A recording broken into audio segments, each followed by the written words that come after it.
तो चलिए स्टूडेंट्स, आज हम अपने लेक्चर को आगे बढ़ाते हैं। और बेटा अभी हम सीखेंगे कि इक्वेशन ऑफ लाइन पर मिसलेनियस क्वेश्चंस, मतलब किस तरह से अगर मुझे इक्वेशन ऑफ लाइन निकालनी है और मेरे पास पूरी की पूरी चीजें गिवन नहीं है, मतलब जो मेरे को मिनिमम रिक्वायरमेंट है वो गिवन नहीं है, तो कैसे मैं उनको ऑब्जर्व करके निकाल सकता हूं।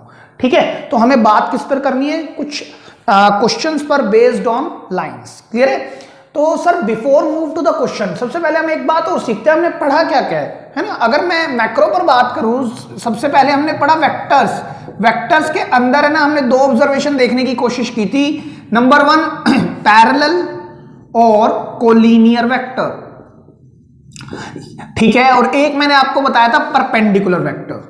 पैरेलल वेक्टर्स पर जब काम किया गया तो एक ऑब्जर्वेशन और आई कि यार इससे तो हम इक्वेशन ऑफ लाइन आराम से निकाल सकते हैं, और इससे हम क्या निकालेंगे, इक्वेशन ऑफ प्लेन्स, जो हमारा टॉपिक है, जो हम लेटर ऑन आने वाले कुछ लेक्चर्स में बात करेंगे इक्वेशन ऑफ प्लेन की। ठीक है, अभी बात नहीं करते इसको, अभी यहीं पर लीव करते हैं। इक्वेशन ऑफ लाइन के लिए भी ना हमने देखा लास्ट लेक्चर्स में कि इक्वेशन ऑफ लाइन के लिए कुछ मिनिमम अमाउंट ऑफ रिक्वायरमेंट है, यानी कुछ चीजें तो हमें गिवन चाहिए ही चाहिए। जैसे नंबर 1 एक तरीका था पासिंग पॉइंट दे दे हमारे को उस लाइन का, एक पासिंग पॉइंट हो मेरे पास, और नंबर दूसरी रिक्वायरमेंट थी या तो पैरेलल और कोलिनियर वेक्टर दे दे। इन दोनों में यानी एक तरीका तो ये था कि पासिंग पॉइंट और दूसरी बात पैरेलल और कोलिनियर वेक्टर में से कोई एक चीज मिल जाए हमारे को। ठीक है, दूसरा तरीका था कि हमारे पास दो पासिंग पॉइंट गिवन हो, 2 पासिंग पॉइंट्स आर गिवन। अगर ये दोनों भी बात हो तब भी मैं काम कर सकता हूं, या तो ये पूरी चीज हो, एक पासिंग पॉइंट और एक पैरेलल या कोलिनियर वेक्टर, या फिर 2 पासिंग पॉइंट, तो भी मैं इक्वेशन ऑफ लाइन निकाल सकता हूं। ठीक है, हालांकि मैं इस पर बात नहीं करूंगा क्योंकि आपने देखा होगा प्रीवियस लेक्चर में मैंने जो क्वेश्चन कराए थे वो सिर्फ इसी फंडे से कराए थे, आपको इस पर मैं आया ही नहीं, मैंने आपको ऑल दो समझा दिया था कैसे होता है। ठीक है, तो देखिए अभी भी इक्वेशन ऑफ लाइन निकालने के लिए भी दो फॉर्म्स है हमारे पास, एक जिसको हम बोलते हैं वेक्टर फॉर्म। वेक्टर फॉर्म क्या है, R vector is equal to A vector plus lambda times B vector, it is the equation of line. R vector is the position vector of, या फिर आप ये कह सकते हैं किसी जनरल वेक्टर की बात कर रहा हूं। क्लियर है? आर वेक्टर का मतलब किसी भी जनरल पॉइंट की बात कर रहे हैं जो प्लेन पर लाई कर रहा है। A vector is the passing point, A vector मुझे क्या देता है, पासिंग पॉइंट के वेक्टर। और बी वेक्टर सर पैरेलल या कोलिनियर वेक्टर, मतलब ये हमें डीआरस देता है, डायरेक्शन रेशियोज। राइट, ये मेरी क्या थी, वेक्टर फॉर्म थी। अगर मैं इसी की कार्टेशियन फॉर्म की बात करूं तो वो क्या थी सर, x माइनस x1, या इधर ही लिखे हम इसको सर, इधर की बजाय इधर लिखते हैं, है ना। कार्टेशियन फॉर्म इसकी क्या थी, x minus x1 upon a, y minus y1 over b, z minus z1 over c equal to एक लैम्डा क्या आ जाता है। ठीक है, तो देखिए बेसिकली ये a b c मेरे को b वेक्टर से मिलते हैं, डी आर्स, है ना, और ये x1 y1 z1 कुछ नहीं है, ये a वेक्टर है।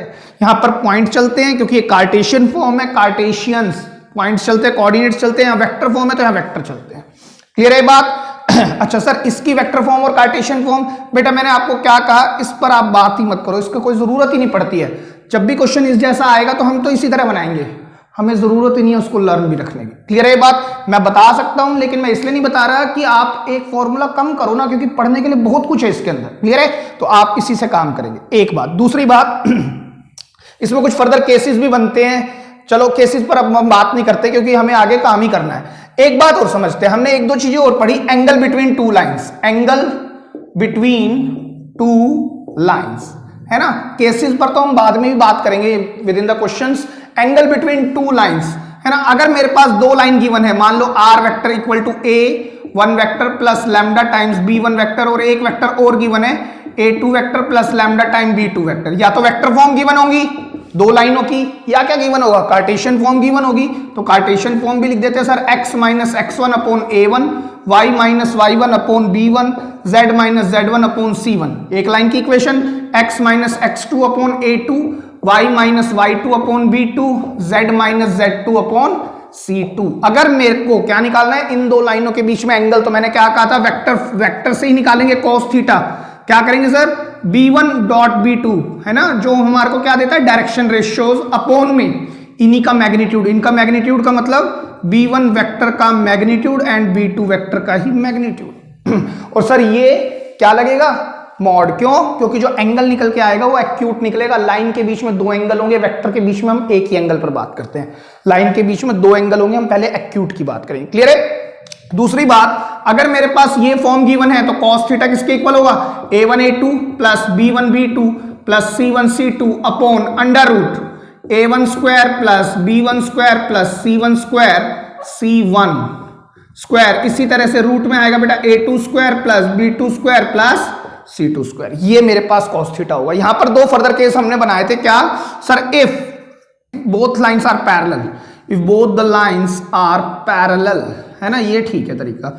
अगर दोनों लाइनें पैरेलल हो गई तो इस बात के मतलब दो है। नंबर एक कि एक वेक्टर दूसरे वेक्टर के लैम्डा टाइम्स हो जाए, या फिर उन दोनों की क्रॉस प्रोडक्ट जीरो हो जाए, जीरो वेक्टर हो जाए, क्योंकि क्रॉस प्रोडक्ट हमेशा एक वेक्टर देता है। तो सर इस पर हम कम काम करते हैं, इस पर हम ज्यादा काम करते हैं, तो हम इसी की बात करते हैं। क्लियर है? अच्छा, अगर दो लाइन पैरेलल है ना, तब तो ये वेक्टर फॉर्म है, वेक्टर फॉर्म है ना ये। अगर कार्टेशियन फॉर्म लेनी है तो कार्टेशियन फॉर्म क्या कह रही थी? a1 upon a2 b1 upon b2 equal to c1 by c2, है ना। अगर डायरेक्शन रेशियोज प्रोपोर्शनल हो गए तब भी वो कोलिनियर या पैरेलल होंगी। क्लियर है? ये बात समझ, बोथ लाइंस आर पैरेलल और कोलिनियर, दोनों लिख देता हूं मैं यहां पर, ध्यान रखिएगा इस बात का। एक बात। दूसरी बात, if both the lines are perpendicular to each other, तो इस बात का फर्दर मतलब क्या हुआ सर? कि इन दोनों के बीच की जो डॉट प्रोडक्ट है वो जीरो के इक्वल होगी। ये वेक्टर फॉर्म है, this is my vector form. मैं बार बार बोल रहा हूं ये वेक्टर फॉर्म है। देखिए इधर मैं कार्टेशियन फॉर्म ही लिखे जा रहा हूं, चेक करो आप सारे में, ये पूरा कार्टेशियन फॉर्म का ब्लॉक चल रहा है और ये वेक्टर फॉर्म का है ना। तो सर यहां पर तो आएगा वेक्टर फॉर्म। अगर मैं कहूं कि कार्टेशियन फॉर्म लिखनी है तो हमने क्वेश्चंस भी किए थे sir, a1 a2 plus b1 b2 plus c1 c2 किसके इक्वल होगा? जीरो के इक्वल होगा। बस इतना आपको याद रखना है। मैंने आपको इसलिए बताया क्योंकि जो क्वेश्चंस मैं लेने जा रहा हूं ना, उनमें सभी में इन सब का यूज होना ही होना है, तो अच्छा होगा आप ये एक बार अच्छे से समझ पाए। क्लियर है?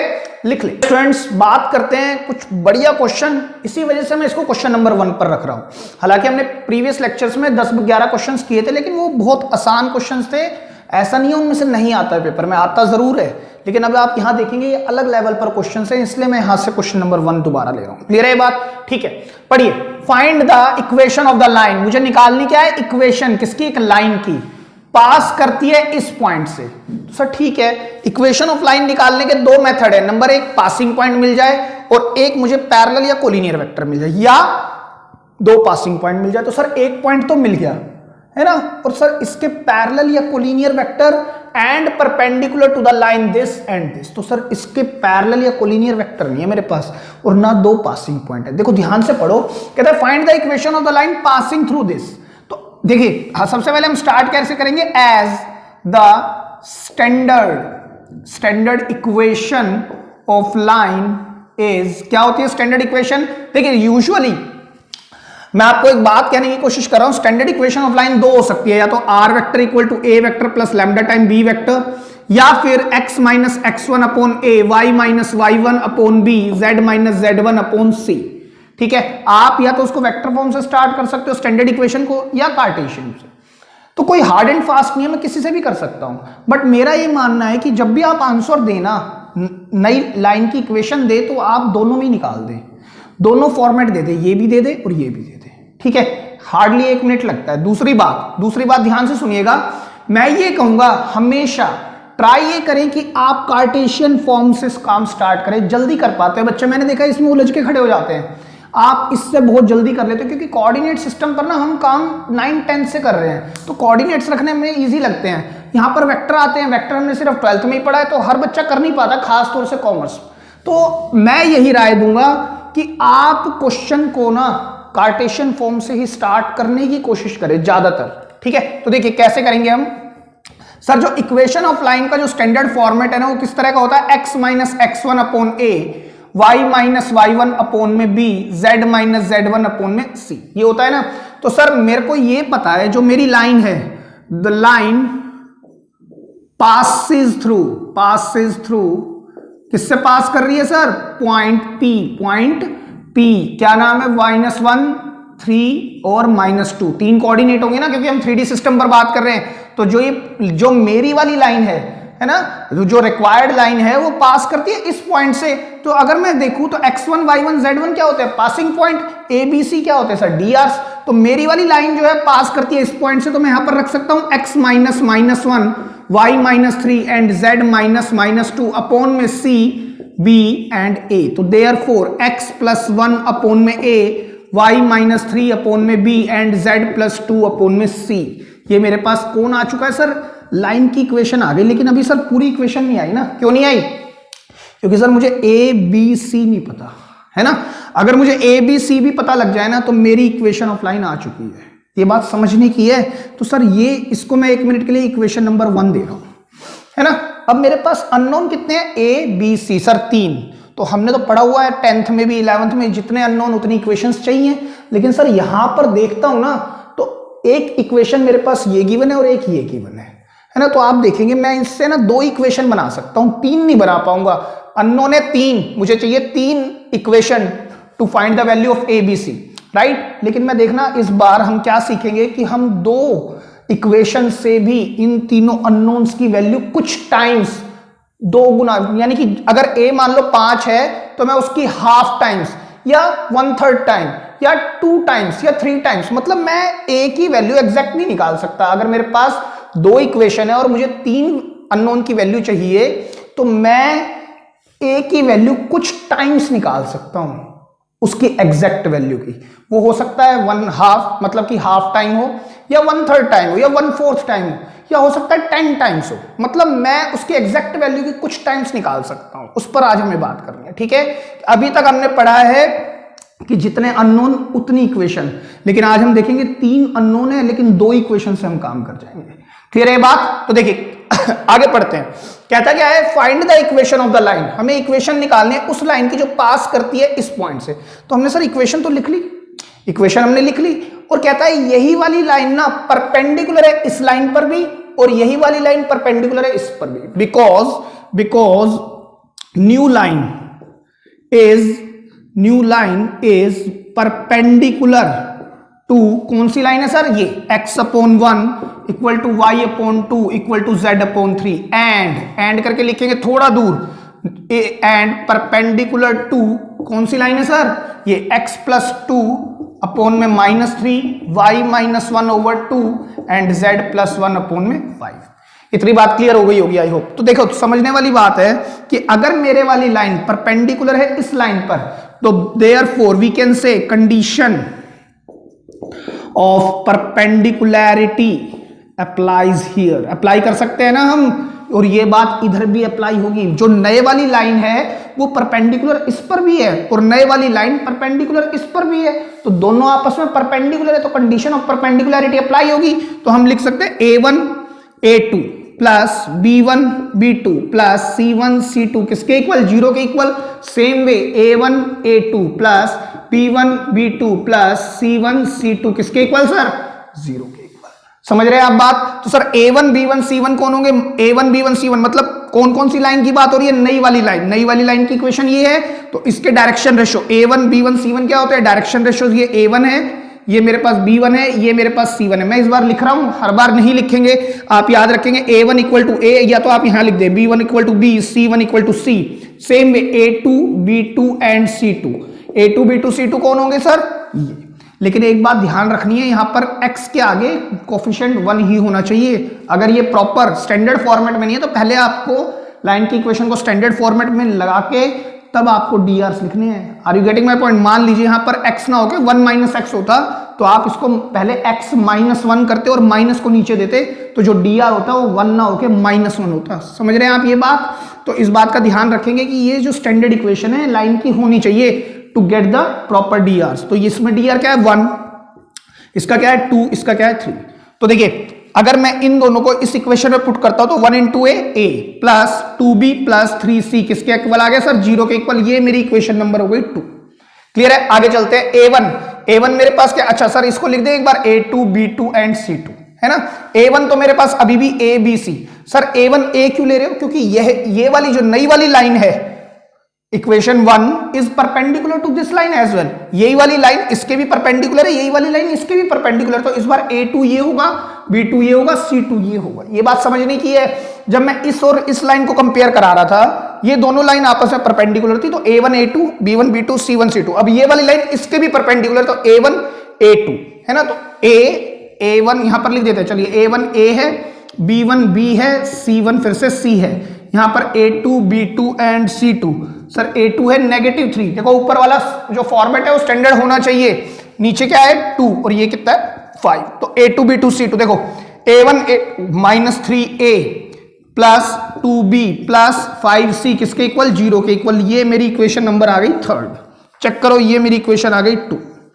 अब देखिए ध्यान से, मेरे पास फिर भी अभी भी 3 वेरी अननोन है, इक्वेशन 2 ही बना पाए। चेक करो आप, ठीक है। अब इन दोनों इक्वेशन का यूज करके आप एक काम करें, इसको ना हम इधर लिखते हैं, मैं थोड़ा सा स्पेस और लूं इधर। देखिए ध्यान से देखिएगा, मैं इन दोनों इक्वेशन को यहां लिखता हूं, a plus 2b plus 3c equal to 0, ये मेरी इक्वेशन 2 है। और इसको मैं ऊपर नीचे लिख लिया हमने, -3a plus 2b plus 5c equal to 0, और ये मेरी इक्वेशन नंबर 3rd है। ऑल्दो आप ये काम जो हम करने जा रहे हैं ये आप कर चुके हैं using cross multiplication method, cross multiplication method. हम क्या करेंगे सर, देखो हम इसको है ना क्रॉस मल्टीप्लीकेशन मेथड आप अच्छे से समझ पाएंगे क्योंकि it is based on determinant somehow. तो देखिए मैं कैसे लिखता हूं इसको, पहले लिख देते हैं हम A B C, ये मेरे अननोन्स है, और A के नीचे जो A के हमारे कोफिशिएंट है वो कितना है 1 और -3, B के नीचे 2 2, C के नीचे 3 5। ठीक है, करते कैसे, देखिए A upon B upon C upon, है ना। आप याद करने की कोशिश करें, आप माइनस लगाते थे भाई, अगर आप इधर से करते हैं, देखो ध्यान से, अगर मैं इसकी बात करता हूं, ये मेरे पास मान लीजिए एक डिटरमिनेंट है, और अगर मैं इस डिटरमिनेंट को खोलने की बात करता हूं, देखो डिटरमिनेंट बना देता हूं इसको, तो आप क्या करेंगे, एक्सपैंड अलोंग R1 मान लीजिए, तो A क्या होगा सर, 5 2 10 6 10 6, राइट। फिर आप -b लगाएंगे, तो मैंने इसलिए पहले ऊपर -b लिया है, ठीक है। फिर आप क्या कहेंगे सर, ये हटाओ 5 और +9, 5 + 9, राइट। और फिर C, ये हटाओ 2 + 6, 2 + 6। क्लियर हो रही है आपको बात। तो देखिए हम करेंगे कैसे, यहां पर भी A कहता है A के नीचे, देखो मैं उधर जाऊंगा नहीं, मैंने तो ये समझाने के लिए बताया कि it is already based on determinant, ठीक है। आप ध्यान से देखेंगे करेंगे कैसे हम, मैं एक काम करता हूं, यहां से आंसर भी निकाल देता हूं आप लोगों के लिए। ये आएगा 4A और ये आएगा 14B, -14B आएगा, चेक करो आप, -14B और प्लस में 8C, है ना, इक्वल टू में अगर 0 है तो 0, नहीं तो कुछ नहीं है तो सर 8C, इतना सॉल्व हो जाएगा, बस इतनी बात समझने की है। क्लियर है। तो देखिए A के नीचे हम क्या लेंगे, A के नीचे A के कोफिशिएंट छोड़ के बाकी सब 2 2 3 5। अब B के नीचे, अब B के नीचे हम कैसे लेंगे सर, -b है ना, तो 1 और -3 इधर लिखेंगे और फिर 3 और 5। लेकिन हम ऐसे नहीं करेंगे, हम इस B को है ना पॉजिटिव बनाएंगे उससे, हालांकि कोई फर्क नहीं पड़ता, आप चाहे ऐसे ले लें चाहे कैसे भी। देखो A के नीचे हम लेंगे A को छोड़ के दोनों, अब B के नीचे हम B को छोड़ के दोनों, लेकिन है ना हम चीजें क्लॉकवाइज चलाएंगे, A B C B C A। B के नीचे जो अब आएंगे C और A के 3 5 इधर और 1 -3 इधर। बात समझने की कोशिश करें, जब हम इधर चलाते हैं तो B को इधर से हटाते हैं और फिर 5 1 जा 5 + 9 ऐसे करते हैं ना। अब मैंने आपको क्या कहा, B के नीचे आप क्या लेंगे, B को हटाएंगे, B के बाद कौन आता है ABC में सर C, है ना, फिर हम A पर आएंगे। हम हमेशा अल्फाबेटिकल ऑर्डर चलाएंगे ABC इस तरह से, ठीक है। A को छोड़ेंगे तो BC के कोफिशिएंट, B को छोड़ेंगे तो पहले C के कोफिशिएंट फिर A के कोफिशिएंट। अब C को छोड़ देंगे, C के बाद कौन आ रहा है सर A, ऑब्वियस सी बात है, तो A के कोफिशिएंट मतलब 1 -3 और 2 और 2। आप ऐसे लेंगे जल्दी काम करेगा, ठीक है। तो देखो ये कितना आएगा, A अपॉन 5 2 10 6 4, ये कितना आएगा B -9 और -5 -14, और ये कितना आएगा C 2 और 3 2 6 और 2 8। चेक करें, क्लियर है बात, हमारे पास खुलने के बाद ये 8 आएगा, ठीक है। अब एक बात और समझने की है सर, एक बात तो हो गई है, ये ABC आ गए हमारे पास, लेकिन आप खुद सोचो अगर ये इक्वल हैं तो कोई ना कोई ऐसी क्वांटिटी होगी A/4 खुलने के बाद कोई ना कोई नंबर तो देगा ना। सेम वे B अपॉन -14 भी कुछ नंबर देगा, सेम वे C अपॉन 8 भी कोई ना कोई नंबर तो आएगा ही आएगा। तो मैं उसको लेट कर लेता हूं लैम्डा से। क्लियर है ये बात आपको। तो देयरफॉर मैं क्या कह सकता हूं, A/4 equal to lambda, B upon -14 equal to lambda and C/8 equal to lambda. तो therefore a equal to 4 lambda, b equal to कितना आ गया बेटा -14 lambda, c equal to sir 8 times lambda. यही आएंगे, आप चेक कर लो। आप a मेरे पास कितना आ रहा है 4 लैम्डा, b कितना आ रहा है -14, c कितना आ रहा है 8। ठीक है, तो आप डिटरमिनेंट बिल्कुल नहीं लगाएंगे। हमने समझ लिया कि होता तो डिटरमिनेंट सही है, लेकिन अपने को कोई लगाने की जरूरत नहीं है। ठीक है, इतनी बात समझ में आ गई होगी। तो देखो ध्यान से, मुझे निकालना क्या था ए बी सी। जो मैंने इतना काम किया अननोन की वैल्यू निकालने के लिए किया, तो सर ए की वैल्यू जो आई है ना 4 टाइम्स लैम्डा आई है, बी की जो वैल्यू आई है -14 टाइम्स लैम्डा, सी की वैल्यू जो आई है 8 टाइम्स लैम्डा। तो एक बात तो पक्का है, अगर लैम्डा पता लग जाए ना तो ए बी सी की एग्जैक्ट वैल्यू आ जाए। वही मैंने आपको कहा था कि अगर मेरे पास दो इक्वेशन है तो मैं ए बी सी की जो वैल्यू है ना एग्जैक्ट नहीं निकाल सकता, बट कुछ टाइम्स निकाल सकता हूं। तो अगर लैम्डा यहां 1 होगा, लैम्डा यहां 1 होगा तो ए आ जाएगा 4, बी आ जाएगा दिस, सी हो जाएगा दिस। अगर लैम्डा 2 हो गया तो लैम्डा जो अगर 2 हुआ तो ए की वैल्यू आएगी 8। कुछ टाइम्स आ रही है इसलिए वैल्यू, समझ पा रहे हैं। अगर लैम्डा ही हाफ हो गया तो ए की वैल्यू आधी हो जाएगी, बी की वैल्यू आधी हो जाएगी, सी भी exact value of A half हो जाएगी। अगर लैम्डा 1/3 हुआ तो एग्जैक्ट वैल्यू ऑफ ए 1/3। तो मैंने कुछ टाइम्स निकाल दिया ए बी सी को। क्लियर है बात। अब सर इस लैम्डा को कैसे हटाए, एक ये स्टेप और है हमारे पास, तो बहुत इजी है बेटा। इसको पुट कर दो आप, पुट इन फर्स्ट, है ना। अगर फर्स्ट इक्वेशन में पुट करता हूं, देखो ये मेरे पास इक्वेशन है, तो x + 1 अपॉन क्या है ये a है 4 times lambda equal to y - 3 upon b कितना है sir -14 times lambda, c z + 2 upon c है सर मेरे पास 8 टाइम्स लैम्डा। और हमने पढ़ा है अगर मेरे पास ये 3 प्रोपोर्शनल इक्वल हैं, क्लास 11th में ही पढ़ा है, तो मैं इनको मल्टीप्लाई करा सकता हूं, यानी इनको मैं किसी भी सेम नंबर से मल्टीप्लाई करा सकता हूं, multiply by lambda. Sir lambda lambda क्यों ले, यहां पर तो 2 भी कॉमन दिख रहा है तो 2 से करा दो। तो यहां पर क्या होगा देखो x + 1, अगर मैं 2 लैम्डा से इसको मल्टीप्लाई कराता हूं तो नीचे बचेगा केवल 2। चेक करो, क्लियर है। इसी तरह से अगर मैं y - 3 को भी 2 लैम्डा से मल्टीप्लाई कराता हूं, देखो मैं यहां करा के दिखाता हूं, तो नीचे होगा -14 लैम्डा, लैम्डा से लैम्डा कैंसिल, तो नीचे कितना आएगा सर केवल -7 आएगा। ये बात समझ रहे हैं ना आप, आपको लिखने की जरूरत नहीं है, बस इतनी बात आपको समझनी है। इक्वल टू z + 2, और सर अब नीचे 8 लैम्डा है, ऊपर आएगा 2 लैम्डा, तो कटने के बाद देगा 4। ये मेरी नई इक्वेशन आएगी, इक्वेशन ऑफ न्यू लाइन। ये कौन सी लाइन होगी, ये एक ऐसी लाइन होगी जो पास कर रही है इस पॉइंट से -132 से। एक बात, दूसरी बात, ये वो लाइन है जो इस पर भी परपेंडिकुलर है और इस पर भी परपेंडिकुलर। क्लियर है। अच्छा सर ये कौन सी फॉर्म आई है, कार्टेशियन फॉर्म। ये कौन सी फॉर्म आई है, कार्टेशियन फॉर्म। तो सर अगर मुझे पूछ ले कि वेक्टर फॉर्म निकालो तो वेक्टर भी निकाल देते हैं, इसमें क्या बड़ी बात है। क्या होती है vector form, r vector equal to a vector plus lambda time b vector. तो r वेक्टर पोजीशन वेक्टर किसी भी पॉइंट का, a वेक्टर पासिंग पॉइंट का वेक्टर, मतलब इसका पासिंग पॉइंट तो ये थे ना, तो -i cap + 3j cap -2k cap आएगा, 2k कैप, k है बेटा ये, प्लस लैम्डा टाइम्स, अब कौन आएगा सर b वेक्टर मतलब डायरेक्शन रेशियोज देने वाला वेक्टर। डायरेक्शन रेशियोज यहां से मिलेंगे, तो 2i cap -7j cap plus 4k cap, ये मेरे पास वेक्टर फॉर्म आएगी। अच्छा सर एक बात बताओ, ये 6 नंबर का क्वेश्चन अगर आ जाता है तो हम इसको क्रॉस चेक बिल्कुल आराम से कर सकते हो। देखो ध्यान से, मैंने क्या कहा, ये जो इक्वेशन आई है लाइन की, ये परपेंडिकुलर है इस पे। अगर दो लाइन परपेंडिकुलर है उनके बीच एंगल क्या होगा 90 डिग्री। या मैं ये कह सकता हूं, एंगल को छोड़ो सर, अब तो मुझे ये पता है a1 a2 b1 b2 c1 c2, इसको भी वो सेटिस्फाई करेगा। तो इसका क्या है 2 a1 b1 c1, है ना। यहां पर जो मैं लेके चल रहा था a b c, अब आ चुके हैं, कितने आए 2 - 7 4। तो एक काम करो, यहां पर 2 बिठाओ, यहां -7 यहां 4, यहां पर कितना आएगा 2 -7 कितना देगा -14, यहां बिठाओ 4 + 4 का मतलब 12 और 2 14 -14 LHS = RHS।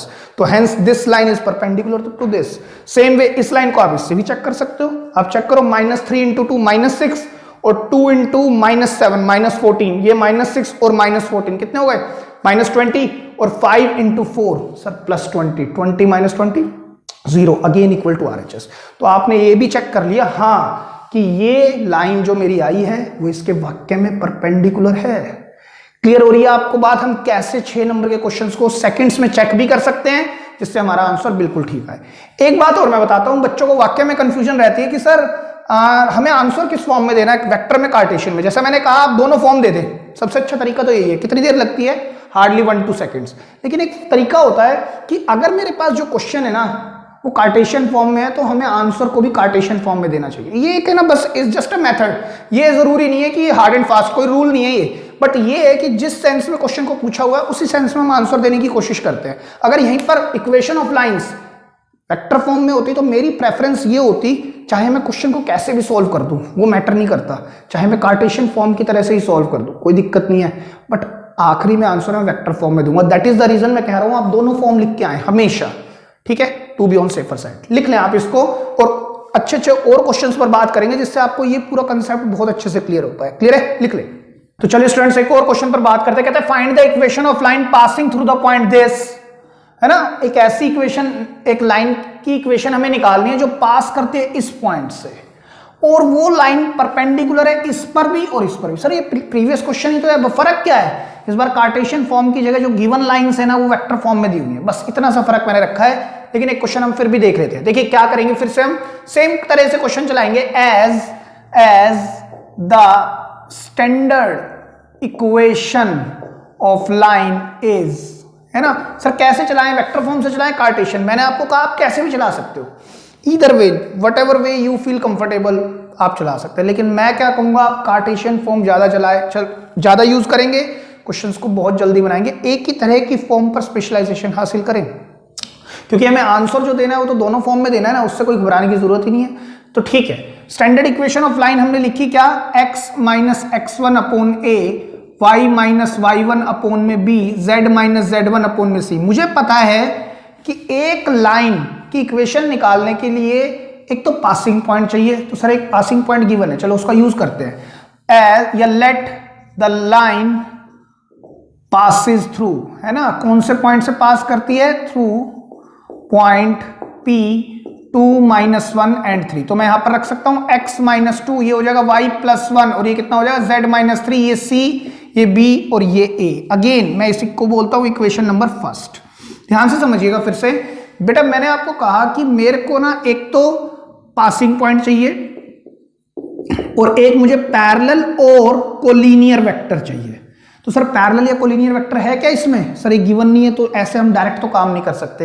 या दूसरा वे है, दो पासिंग पॉइंट चाहिए, 2 पासिंग पॉइंट, 2 पासिंग पॉइंट चाहिए, सर वो भी नहीं है, तो हम बनाए कैसे, यही ऑब्जर्वेशन है। इसलिए मैं आपको बोल रहा हूं ये लेक्चर बेहतरीन लेक्चर है, और ये लेक्चर कहीं ना कहीं बेस है प्लेन्स के लेक्चर का, क्योंकि प्लेन्स में भी हमने यही पढ़ना है सब कुछ। क्लियर है, क्योंकि क्वेश्चन तो सेम ही होंगे ऑलमोस्ट, है ना, बस फर्क क्या होगा, लाइन की जगह चीजें प्लेन पर आ जाएंगी, या कॉम्बिनेशन लाइन एंड प्लेन दोनों पर काम करेगा। तो आपको ये बात समझनी है, ये तो बेसिकली समझने वाली चीज है कि मेरे पास पासिंग पॉइंट आ चुके हैं, मुझे चाहिए DRs मतलब ABC पैरेलल या कोलिनियर वेक्टर, या मेरे पास एक पासिंग पॉइंट और आ जाए। सर वो पासिंग पॉइंट तो दिख नहीं रहा कहीं से भी, तो कुछ और सोचते हैं ABC निकालने का मेथड, जैसे हमने प्रीवियस क्वेश्चन में देखा था। तो मैं ये बोल रहा हूं बिकॉज द न्यू लाइन क्या है, इज परपेंडिकुलर टू, किस लाइन पर, सर इस लाइन पर भी और उस लाइन पर भी। तो हम लिख लेते हैं R वेक्टर इक्वल टू किसके perpendicular, sir I cap plus J cap plus K cap और plus lambda times 2I cap minus 2J cap plus K cap. Clear है, अगर ये नई वाली लाइन मतलब इक्वेशन 1 अगर इसका परपेंडिकुलर है तो therefore it follows condition of perpendicularity, condition of perpendicularity applies here, है ना। सेम वे एंड करके आप लिखेंगे यहां पर, ये line perpendicular to the line, कौन सी लाइन सर, ये वाली जो जिसका नाम है R vector 2I cap minus J cap minus 3K cap plus mu times I cap plus 2J cap plus 2K cap. तो इससे फायदा क्या होगा सर, देखिए यहां पर भी कंडीशन ऑफ परपेंडिकुलैरिटी अप्लाई होगी ना। तो यहां पर हम A1 B1 C1, A1 कौन ले हम, किसी को भी ले लो आप, A B C, यहां पर A2 B2 एंड C2, है ना। Sir direction ratios of this line, ये डायरेक्शन रेशियो किसके लिए, मैंने इक्वेशन 1 के जो मेरे को निकालनी है लाइन, और ये डायरेक्शन रेशियो जिसके परपेंडिकुलर है, सर इस वाली के परपेंडिकुलर, तो ये A2 B2 C2 क्या रिप्रेजेंट करते हैं, सर dr, तो dr इसके यहां से इस लाइन की इक्वेशन से dr कहां से मिलेंगे सर, ये तो पासिंग पॉइंट देता है, a वेक्टर है, ये b वेक्टर है, ये देता है मुझे कौन dr, क्योंकि एक गिवन वेक्टर होता है। तो यहां से देखो मैं ले सकता हूं क्या 2 -2 एंड 1। सेम वे इधर देख a1 b1 c1 ये तो होंगे sir a b and c, और a2 b2 एंड c2 कितना होगा सर, a2 होगा 1 2 एंड 2। तो कंडीशन ऑफ परपेंडिकुलरिटी क्या कहती है, a1 a2 b1 b2 plus c1 c2 equal to 0। अब इसके अंदर आप पुट करेंगे 2 into a twice of a plus, नहीं माइनस ले लें है ना, -2b plus c equal to 0। ये मेरी इक्वेशन नंबर हो गई बेटा 2। और इसी तरह से यहां से a plus 2b plus 2c equal to 0, this is my third equation. तो ऑन सॉल्विंग है ना, हम क्या करेंगे यहां पर लिखते हैं दोनों इक्वेशन को। देखो मैं दोबारा बता रहा हूं, मेरे पास दो इक्वेशन है, अननोन 3 है, तो मैं a b c की वैल्यू एग्जैक्ट नहीं निकाल सकता, बट कुछ टाइम्स निकाल सकता हूं। वही काम अब मैं दोबारा करूंगा। तो यहां पर क्या आएगा देखिए 2a -2b plus c is equal to 0, और एक इक्वेशन है मेरे पास ये a plus 2b plus 2c is equal to 0। क्या मेथड अप्लाई कर रहे हैं, using cross multiplication method, using cross multiplication method है ना। ये सेकंड इक्वेशन थी, ये थर्ड, सॉल्विंग इक्वेशन 2 एंड 3। हम इन दोनों इक्वेशंस को सॉल्व करेंगे। कैसे सॉल्व करेंगे सर, डिटरमिनेंट मेथड से, a b और c। मैंने क्या बताया, a के नीचे a के कोफिशिएंट छोड़ दो, b और c के ले लो, ठीक है, with in the determinant. a के छोड़ दो, b के लो, -2 2, अब यहां आएगा 1 2। b के नीचे है ना, b के नीचे हम क्या लेंगे अब c a के। अगर डिटरमिनेंट चलाओगे तो -b फिर ac लोगे, लेकिन अगर b ले लिया तो c a चलाओ, 1 2 2 1। c के नीचे किसके लेंगे सर, c को छोड़ दो, और क्या बोलते हैं अल्फाबेटिकल वाइज, तो पहले आएगा 2 1 -2 2, चेक करें, ठीक है। और इक्वल टू सर किसी कांस्टेंट के इक्वल आएंगे ना भैया, जब सॉल्व होगा कोई कांस्टेंट देगा, क्लियर है सर। लैम्डा ले ले, लैम्डा यहां पर ये यूज कर चुका है, चेक करो उसके अंदर लैम्डा है, ये रही इक्वेशन। म्यू ले ले सर, वो भी यूज किया हुआ, तो आप कुछ और ले लो। इस बार ले लेते हैं सर, मान लीजिए मैंने ले लिया अल्फा, है ना, ग्रीक लेटर एक और ले लेते हैं, क्या फर्क पड़ता है। तो देखिए a कितना आएगा मेरे पास, a अपॉन 2 2 जा -4 और -2 -6, b अपॉन कितना आएगा सर 1 -4 -3, c अपॉन 2 2 जा 4 plus 2 6 equal to alpha. Clear है ये बात, बिल्कुल डिटरमिनेंट लगाए हुए हैं मैंने, देख लो डिटरमिनेंट ही सॉल्व किया है मैंने, कभी आपको लगे ये कैसे आ गया। तो therefore we can say a equal to, देखो या तो आप डायरेक्ट लिख दें या नहीं तो एक बार लिख लेता हूं, चलो a upon -6 equal to alpha, b upon -3 is also equal to alpha, c upon 6 is also equal to alpha. तो a कितना आ गया -6 अल्फा, b कितना आ गया -3 अल्फा, और c कितना आ गया 6 अल्फा। तो जो मैं वैल्यू निकाल के लाया हूं ना, कुछ अल्फा टाइम्स आई है ना। और अल्फा की अगर एग्जैक्ट वैल्यू पता लग जाए ना तो a की एग्जैक्ट वैल्यू पता लग जाएगी, लेकिन ये पता लग गया a की वैल्यू कुछ अल्फा टाइम्स है। अल्फा पता हो तो उसका 6 गुना कर दो ना, -6 टाइम्स, तो मेरे पास a की वैल्यू आ जाएगी। समझ पा रहे हैं आप ये बात कि a की वैल्यू मैं एग्जैक्ट नहीं निकाल पाया हूं, बट कुछ टाइम्स अल्फा टाइम्स निकाल दिए मैंने। क्लियर है, क्योंकि मेरे पास 2 इक्वेशन है, अगर 3 इक्वेशन है तो मैं एग्जैक्ट वैल्यू निकाल सकता हूं। तो पुट कर दो इसको इन फर्स्ट इक्वेशन मेरी यही है, तो x -2 upon -6 alpha equal to y + 1 upon -3 alpha और z -3 अपॉन 6 अल्फा, मल्टीप्लाई किससे सर, मल्टीप्लाई बाय, देखो यहां माइनस है यहां भी माइनस है, तो -3 अल्फा, ठीक है। तो यहां पर क्या आएगा x -2 अपॉन, माइनस से माइनस कैंसिल, नीचे आएगा केवल 2, y + 1 अपॉन, पूरा ही कट जाएगा तो ये 1 दे देगा, equal to z -3 upon, sir alpha से अल्फा कैंसिल, माइनस, तो यहां पर आ जाएगा -2। क्लियर है बात। तो ये मेरे पास इक्वेशन आ चुकी है मेरी नई लाइन की, न्यू लाइन इक्वेशन या equation of new line in Cartesian form. Sir मेरे को जो क्वेश्चन गिवन था ना वो वेक्टर फॉर्म में गिवन था, कोई बात नहीं, यहां से कन्वर्ट कर देते हैं वेक्टर फॉर्म। वेक्टर फॉर्म को कैसे लिखेंगे sir, R vector equal to A vector plus lambda time B vector.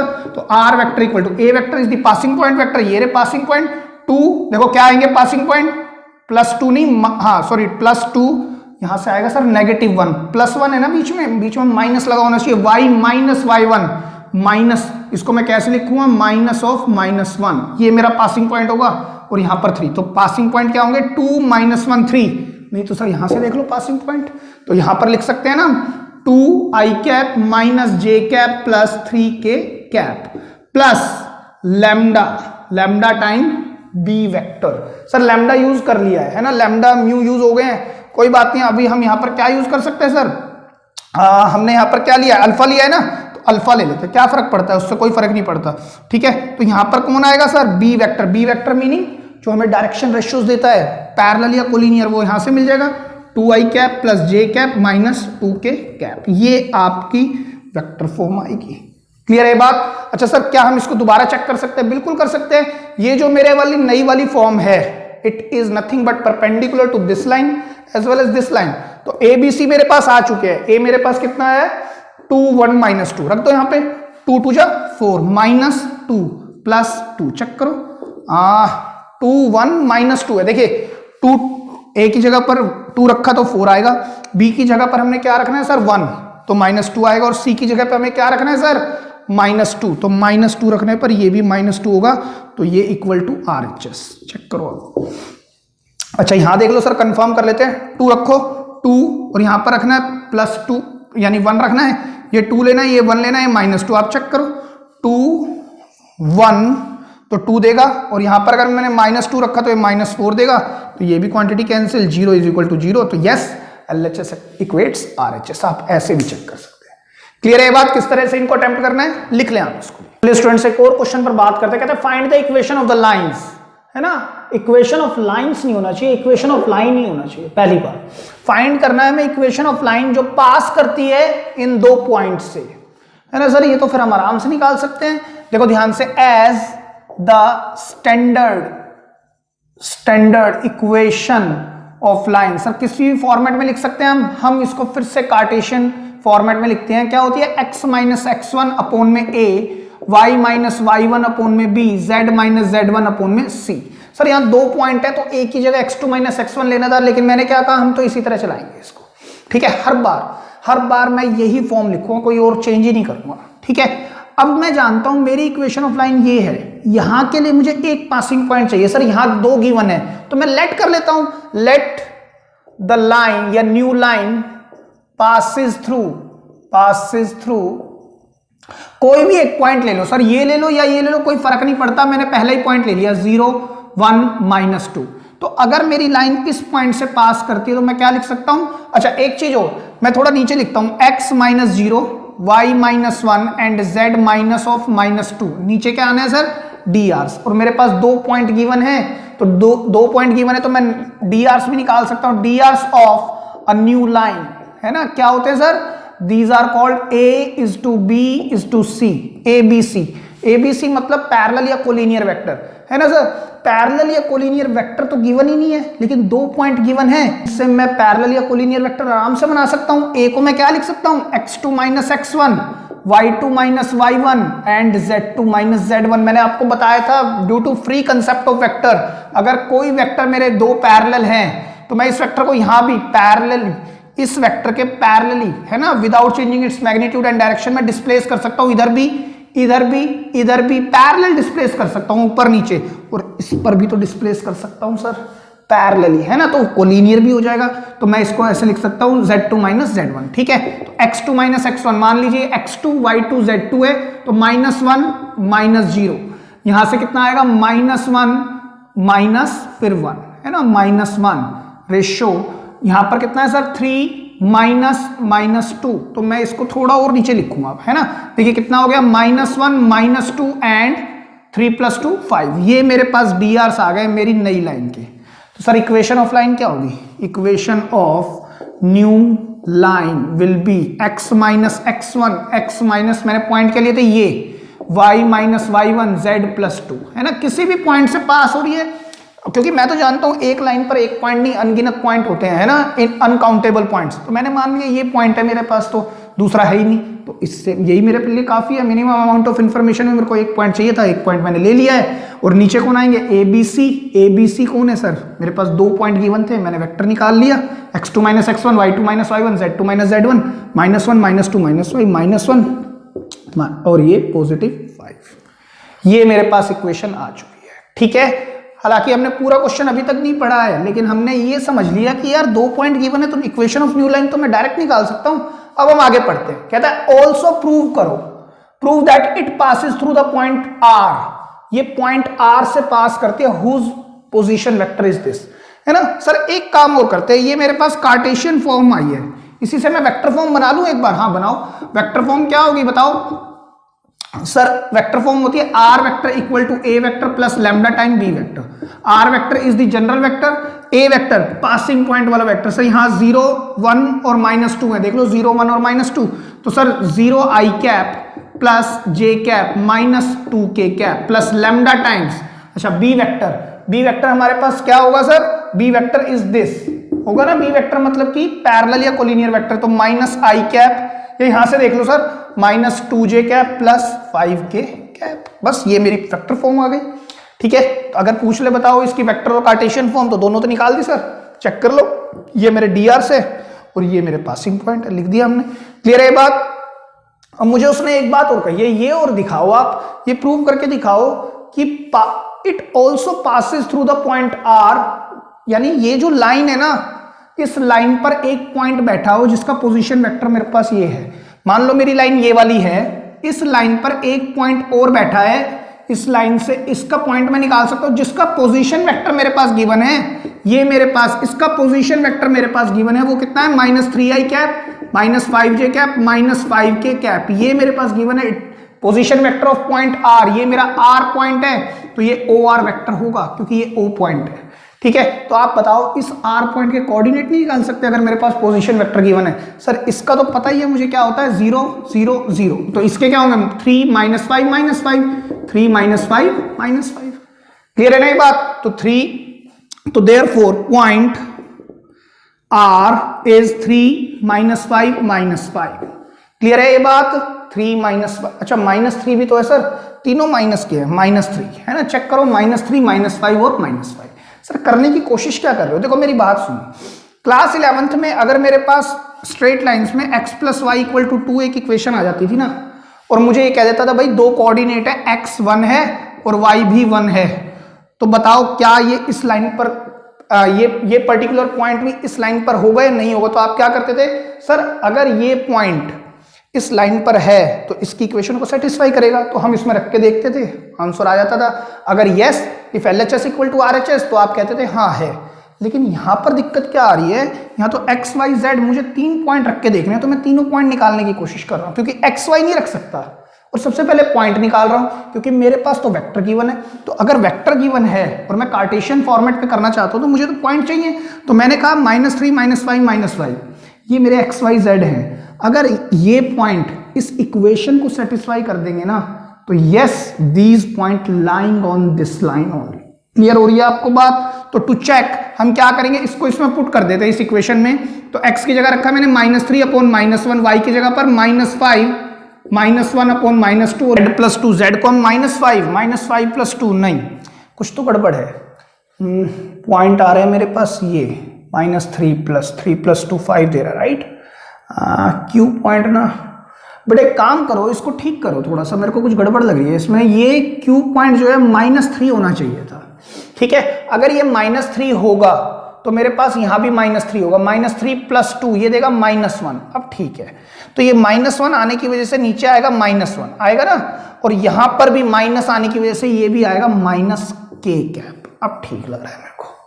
Clear है, ये ठीक करना आप इसके अंदर। तो देखिए इससे फायदा क्या हुआ हमारे को, मेरे को क्या रखना है -5 + 2/-1। अब देखिए ध्यान से, मैंने क्या कहा, मैंने तीनों पॉइंट इस लाइन की इक्वेशन में रख के देखे, अगर इसको सेटिस्फाई करता है तो yes this point is lying on the line. जैसे मैंने आपको बताया क्लास 11 में करते थे 2D सिस्टम पर, उसी तरह हम 3D सिस्टम पर देखते हैं। तो ये कैंसिल करता हूं तो 3 आ रहा है, -6/-2 ये भी 3 देगा, -3/-1 ये भी 3 देगा। तो सर देख लो तीनों इक्वल आ रहे हैं, तो yes therefore we can say point R है ना, point R -3 -5 line on the new line equation, new equation of line, आप ऐसे लिख सकते हैं। क्लियर है। और सर अगर वेक्टर फॉर्म पे करना चाहे तो आप वहां भी चेक कर सकते हैं, बट वहां थोड़ी सी मेहनत ज्यादा होगी। मैं ये कहूंगा कि मैं बता देता हूं आपको कैसे देखना है, लेकिन आप है ना काम ऐसे ही करें, ज्यादा आसान है, ठीक है। लेकिन मैं ऐसे बता देता हूं, आर वेक्टर मेरा कौन होता है sir? General vector. R vector मेरे पास कौन होता है सर? आर वेक्टर होता है जनरल वेक्टर। जनरल वेक्टर मतलब आर पॉइंट का पोजीशन वेक्टर, है ना, वही तो गिवन है, देख लो, आर पॉइंट का पोजीशन वेक्टर गिवन है मेरे पास, तो इसकी जगह पर मैं ये पूरा वेक्टर एज इट इज लिख सकता हूं। वेक्टर फॉर्म है ये, चेक करो, तो वेक्टर फॉर्म चलानी है -5j cap -5k cap equal to, अब सर इन आई जे के को इकट्ठा करते हैं, तो 0 i कैप है, इसको छोड़ो, j cap -2k cap minus lambda times I cap -2 lambda j cap minus lambda time k cap. अब देखिए यहां पर i वाले को तो एक ही तरफ कर दो सर, माइनस लैम्डा आई कैप लिख सकता हूं, है ना, j वाले ये और ये, तो प्लस लगाओ बाहर 1 -2 lambda times j cap, check करो, फिर प्लस लगाओ, है ना सर, यहां से और यहां से, इन दोनों से मैं k कैप कॉमन ले सकता हूं, k कैप कॉमन आ गया, अंदर क्या बचेगा सर? -2 और माइनस लैम्डा, और इधर कौन है? -3i cap -5j cap -5k cap. और हम ये बात वेक्टर्स में पढ़ चुके हैं, अगर दो वेक्टर्स इक्वल हैं, ये भी i j k और ये i j k, ये भी पूरी वेक्टर है, तो अगर दो वेक्टर इक्वल हैं तो उनके मैग्नीट्यूड इक्वल है, दूसरी बात उनके i j k के कंपोनेंट भी इक्वल हो जाते हैं। तो यहां से मैं क्या लिख सकता हूं? Minus lambda equal to -3, i के साथ कंपेयर कराएंगे, या आप यहां लिख देना on comparing i j k components, ठीक है। तो यहां पर से j -5 इक्वल टू कितना आएगा सर? 1 -2 लैम्डा, और यहां से -5 equal to -2 minus lambda. Clear है ये बात? तो यहां से तो लैम्डा मिलेगा सर 3, लैम्डा तीनों तरफ से सेम मिलना चाहिए सर। देखो -1 इधर आएगा तो -1 -6 अपॉन में -2, ये भी 3 देगा। इधर देखिए अगर मैं इसको इधर प्लेस करता हूं तो ये कितना देगा? -3, और लैम्डा भी नेगेटिव है तो लैम्डा फिर आएगा 3। तो देख लो सर तीनों तरफ से लैम्डा सेम आया है। इस बात का मतलब फिर से यही है कि अगर लैम्डा सेम है तो हम ये कह सकते हैं कि ये जो पॉइंट R है is lying on this line only. Clear है ये बात? कि आप रादर दिस, हालांकि ये ठीक है, इट इज नॉट, यानी कोई गलती नहीं है इसमें, ना कोई दिक्कत है, बट फिर भी जैसा मैंने कहा कोऑर्डिनेट सिस्टम पर आप लोग ज्यादा काम कर चुके हैं, यूज टू होते हैं, तो यूज या अपनाएं इसी मेथड को, आसान रहेगा आपको। क्लियर है? लिख लो। तो चलिए स्टूडेंट्स एक और बहुत ही बढ़िया क्वेश्चन पर बात करते हैं। बेटा ये एक अलग लेवल के क्वेश्चन हैं, ध्यान से देखिएगा। कहता है find the equation of the line. हमें अभी भी निकालनी क्या है? इक्वेशन लाइन की। Drawn perpendicular from the point P, ठीक है, एक ऐसी लाइन जो परपेंडिकुलर है और ड्रॉ की जाती है इस पॉइंट से। किस पर परपेंडिकुलर है? इस लाइन पर परपेंडिकुलर है। फिर कहता है ऑल्सो फाइंड समथिंग, है ना, उसकी बात बाद में करेंगे। बात समझे, पहले बोलता है इक्वेशन निकालो उस लाइन की जो परपेंडिकुलर है किसी दूसरी लाइन पर, और ये जो लाइन है पास होती है फ्रॉम द पॉइंट P। देखो ध्यान से, अगर मैं इसका पहले डायग्राम बनाता हूं, अगर मान लो ये मेरे पास पॉइंट P है, पॉइंट P क्या है? 1, 6 and 3, ठीक है, ध्यान से देखिएगा। और मेरे पास एक लाइन ये है, एक लाइन मेरे पास ये गिवन है, देखिए ध्यान से, x/1 equal to y - 1/2 z - 2/3। Again बेटा ये सब अंडरस्टैंडिंग का गेम है, जो जल्दी ऑब्जर्व कर पाएगा, समझ पाएगा, वही क्वेश्चन बना पाएगा, क्योंकि डायरेक्ट फॉर्मूला बेस्ड क्वेश्चंस नहीं है ये। क्लियर है? कहता क्या है? इस पॉइंट P से, पढ़े दोबारा, इक्वेशन उस लाइन की जो परपेंडिकुलर है इस पॉइंट से। किस लाइन पर? इस लाइन पर। ये वाली लाइन मैंने ये ले ली, लेट से ये मेरी AB लाइन है, ये मेरी कौन सी लाइन है? AB लाइन है। चेक करें आप। क्लियर है बात? अच्छा, ये पॉइंट से एक लाइन इस पर परपेंडिकुलर जाती है, ये मैंने इसको परपेंडिकुलर बोला। क्लियर है? और इस पॉइंट को, इस फुट को मैं बोल रहा हूं Q, है ना, इस फुट को, इस पॉइंट को मैं क्या बोल रहा हूं? Q बोल रहा हूं।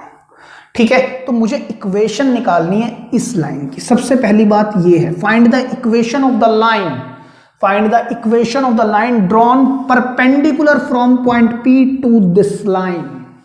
क्लियर हो रही है आपको बात? ये क्वेश्चन समझ में आना चाहिए। ये मिड पॉइंट की बात नहीं कर रहा, देख लो मैंने लाइन पर मिड पॉइंट नहीं लिया। Yes, it is perpendicular but not a mid point.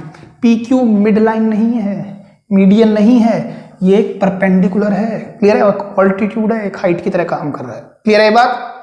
अच्छा, मुझे इक्वेशन किसकी निकालनी है? मेरे को टू फाइंड में, मैं सबसे पहले ये समझता हूं मुझे निकालना क्या है, इक्वेशन ऑफ PQ लाइन। एक तो ये हमें निकालना है, एक काम तो हमें ये करना है, दूसरा काम हमें और कुछ भी करना है। कहता है also find the perpendicular distance, है ना, और मुझे एक PQ डिस्टेंस भी निकालना है। चेक करो आप, दो चीजें मुझे निकालनी है। सर डिस्टेंस तो तब निकले ना जब हम पी क्यू कुछ कुछ निकाल पाए। तो बात समझने की कोशिश करें। सबसे पहले इक्वेशन ऑफ लाइन देखते हैं। As the standard equation of line क्या होती है sir? x minus x1 upon A, y minus y1 upon में b, z minus z1 upon में c। तो मैं लेट कर लेता हूं, let the new line passes through, है ना, पासिस थ्रू कौन सा पॉइंट लिया हमने? P, जिसका हमारे पास कोऑर्डिनेट है 163। तो हमारे पास जो इक्वेशन ऑफ लाइन आएगी वो आएगी सर x माइनस 1 अपॉन में a, y माइनस 6 अपॉन में b और z माइनस 3 अपॉन में c। क्लियर है सर? अभी तक क्या कर रहा था? एबीसी निकालने के लिए ना दो लाइनें और दे रहा था और कह रहा था कि ये वाली लाइन जो उस पर परपेंडिकुलर, तो हम कंडीशन ऑफ परपेंडिकुलरिटी लगाते थे और काम कर लेते थे। लेकिन इस बार ऐसा कुछ नहीं दिया। एबीसी अभी भी 3 अननोन है मेरे पास, है ना। मुझे अगर इक्वेशन निकालनी है तो एबीसी की वैल्यू कुछ टाइम्स या एग्जैक्ट निकाल के तो लानी है। तो सर अब मेथड क्या हो? देखो एबीसी निकालने के दो तरीके हैं। या तो मेरे पास कोई पैरेलल वेक्टर हो, कोई बता ही नहीं रहा पैरेलल वेक्टर, या मेरे पास दो पॉइंट हैं तो मैं डीआर निकाल लूं। एबीसी क्या है? डीआरसी तो है। तो सर ना तो कोई दो पॉइंट गिवन है, ना ही कोई पैरेलल वेक्टर गिवन है, तो कुछ और सोचो। तो सर देखो पैरेलल वेक्टर मतलब पी क्यू के पैरेलल कोई वेक्टर हो, वो तो बड़ा मुश्किल है। हाँ सर दो पॉइंट गिवन नहीं है, एक तो है, दूसरा पॉइंट मैं कोशिश कर सकता हूं ये निकालने की। भाई ये 3D है तो हर पॉइंट के 3 कोऑर्डिनेट होंगे एक्स वाई जेड, जैसे पी पॉइंट के हैं। हर पॉइंट के 3 कोऑर्डिनेट होंगे, इस लाइन पर हो, चाहे इस पर हो, चाहे इस पर हो, चाहे इस पर हो। ये बात तो समझने की है। तो मैं एक बात ये समझ पाया कि अगर मुझे equation of P Q line निकालना है तो इसके पैरेलल वेक्टर हो या कोलिनियर हो, वो तो है नहीं। लेकिन सर एक पॉइंट मुझे क्यों पता है जो इस लाइन पर लाई कर रहा है, तो सर इस पॉइंट को निकालने की कोशिश की जा सकती है। तो मैं लेट करता हूं यहीं पर, लेट द पॉइंट Q, है ना, let the point Q is having coordinate क्या लें सर? x, y और z। Sir x, y, z क्यों ले रहे हो? जनरल क्यों ले रहे हो? x1, y1, z1 लेने चाहिए ना, लेने तो चाहिए भाई x1, y1, z1। लेकिन x1, y1, z1 अगर मैं यहां ले लूंगा ना बेटा, तो आप यहां से कंफ्यूजन क्रिएट होगी। क्लियर है बात? सर पी क्यू आर ले लो। मैं पी क्यू आर इसलिए नहीं लेना चाह रहा क्योंकि ना पी क्यू आर फिर एबीसी कई अननोन हो जाएंगे, आप उलझोगे। तो आप ये बात समझने की कोशिश करें। मैंने 1 मिनट के लिए इसके कोऑर्डिनेट एक्स वाई जेड मान लिए। एक बात ध्यान से सुनना, मैं ये जानता हूं इस लाइन पर आने वाले जितने भी पॉइंट होंगे ना, ये तो हमने क्लास 11 स्ट्रेट लाइंस में पढ़ लिया था, वो इसकी इक्वेशन को सेटिस्फाई करेंगे। और इस लाइन पर जितने भी आने वाले पॉइंट होंगे, चाहे वो यहां हो, यहां हो, यहां हो, यहां हो, वो सब इसकी इक्वेशन को सेटिस्फाई करेंगे। लेकिन सर इसकी तो इक्वेशन निकालनी है, इक्वेशन इसकी गिवन है। तो मैं एक बात जानता हूं, इस लाइन पर आने वाले जितने भी पॉइंट होंगे, चाहे वो ये हो, ये हो, ये हो, ये हो, या फिर सर पॉइंट क्यू तो सर इंटरसेक्शन पॉइंट है, वो इस लाइन की इक्वेशन को भी सेटिस्फाई करेगा और इसको भी। तो सर पॉइंट क्यू इसको भी तो सेटिस्फाई करेगा क्योंकि it lying on this line. तो मैं यहां से क्या बात समझ सकता हूं? Because point Q lying on the line, on the given line AB, on the line AB, तो therefore it will satisfy the equation, है ना। तो मेरे पास देखिए Q पॉइंट के जो कोऑर्डिनेट है वो क्या है? X, और सर ये भी X में, तो एक काम करते हैं हम यही लिख लेते हैं, x/1 equal to y minus 1/2 z minus 2/3, y minus 1/2 z minus 2/3। मैं क्या निकालने की कोशिश कर रहा हूं? Q पॉइंट के कोऑर्डिनेट। अगर Q पॉइंट के कोऑर्डिनेट मिल गए ना, तो सर मैं तो इनसे डायरेक्शन रेशियोज निकाल लूंगा। तो डायरेक्शन रेशियोज निकालते मैं यहां रख दूंगा, ये मेरी इक्वेशन पूरी हो जाएगी, जो मेरे फर्स्ट इक्वेशन है। मुझे तो इक्वेशन ऑफ लाइन चाहिए सबसे पहले। तो मैंने एक बात समझी, जो Q पॉइंट है ये लाई कर रहा है इस पर, तो ये इसकी इक्वेशन को सेटिस्फाई करेगा, है ना। तो एक बात पक्का है, मैं यहां से एक्स वाई जेड निकाल सकता हूं, कुछ टाइम्स निकाल सकता हूं, क्योंकि सर सिंगल इक्वेशन है मेरे पास। यहां पर Q पॉइंट के कोऑर्डिनेट मेरे पास सिंगल है। तो मैं एक बात जानता हूं कि मैं यहां से x को कुछ टाइम्स निकाल सकता हूं। x/1 equal to lambda, y minus 1/2 is again equal to lambda, z minus 2/3 is also again equal to lambda. तो देयरफॉर x जो होगा वो होगा लैम्डा, y जो होगा वो होगा 2 लैम्डा प्लस 1, z जो होगा वो कितना होगा 3 लैम्डा प्लस 2। तो एक बात समझना ध्यान से कि जो x होगा ना वो कितना आया सर? लैम्डा। y कितना आया सर? 2 लैम्डा प्लस 1, z कितना आया सर? 3 lambda plus 2। सर इस लाइन पर जितने भी पॉइंट होंगे ना, वो सब इसी सेंस के होंगे, lambda 2 lambda plus 1 and 3 lambda plus 2। बस फर्क क्या होगा, जैसे जैसे लैम्डा वेरी करेगा वैसे ही वैसे वो कोऑर्डिनेट भी वेरी करेगा, पर लैम्डा अलग होगा। बट ये पक्का है इस लाइन पर आने वाले जितने भी पॉइंट होंगे वो इसी तरह होंगे, लैम्डा फिर 2 लैम्डा प्लस 1 3 लैम्डा प्लस 2, है ना। जैसे जैसे लैम्डा वेरी करता जाएगा वैसे ही वैसे पॉइंट भी वेरी होते जाएंगे, तो क्यू पॉइंट भी इसी सेंस का होगा। ये बात समझ में आ रही है। मैंने क्या किया, यहां से मैंने क्यू पॉइंट के कोऑर्डिनेट निकालने की कोशिश की, तो मैंने कहा जो x/1 और ये सारी क्वांटिटी इक्वल है, तो x को मैं जब भी कुछ रखूंगा तो किसी ना किसी क्वांटिटी के इक्वल आएगा, और ये जब दोनों इक्वल है तो ये भी इसके इक्वल आएगा, और ये तीनों इक्वल है तो कोई ना कोई इक्वल क्वांटिटी के इक्वल आएगा।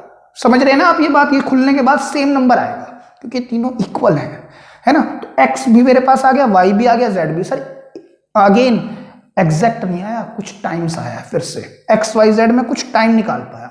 तो सर अगर अब मेरे पास एक्स वाई जेड आ गए तो सर मैं तो यहां से डी आर निकाल सकता हूं, है ना। लेकिन एक पंगा फिर है, क्या सर लैम्डा फंसा रहेगा। भाई आप क्या करोगे, पी क्यू पॉइंट के पी क्यू से आप डी आर निकालते हो तो लैम्डा -1, तो ए को क्या लैम्डा -1 लिख दें, लिख दो सर। बी को 2 लैम्डा प्लस 1 -6, फिर 3 लैम्डा प्लस 2 -3। तो सर लैम्डा तो अभी भी रह गया ना, वो आया तो नहीं ना, आना तो चाहिए कोई ना कोई नंबर।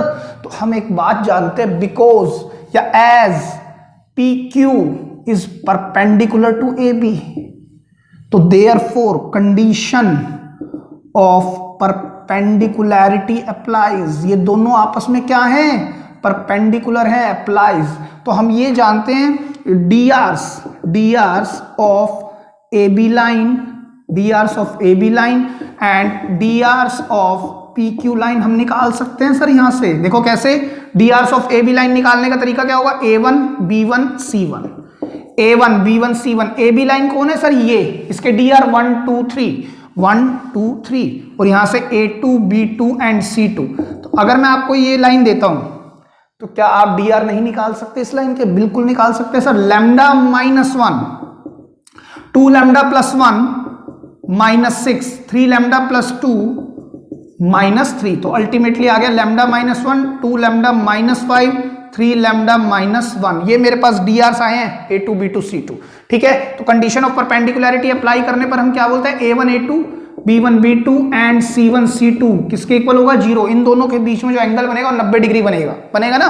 तो हम A1 A2 1 into lambda time -1 plus 2 into 2 lambda -5 plus 3 into 3 lambda -1 equal to 0। तो लैम्डा की वैल्यू निकाल सकते हैं sir, lambda -1 plus 4 lambda -10 plus 3 3 जा 9 लैम्डा -3 इक्वल टू 0। तो देखिए 9 और 4 13 13 और 1 14 टाइम्स लैम्डा, 10 और 1 11 11 और 3 14, उधर जाएगा तो इक्वल टू में 14, तो लैम्डा आ गया सर 1, है ना। अगर लैम्डा 1 आ गया तो सर मेरे पास लैम्डा की तो दिक्कत आ रही थी, अगर मेरे पास लैम्डा ही आ गया तो पॉइंट क्यू भी आ गया, तो मेरे पास अल्टीमेटली तो therefore point Q will be क्या होगा सर, लैम्डा मतलब 1 2 लैम्डा 2 इंटू 1 प्लस 1 3 और 3 इंटू 1 3 प्लस 2 5। तो अल्टीमेटली मेरे पास जो पॉइंट आया 1 3 एंड 5, बस, है ना।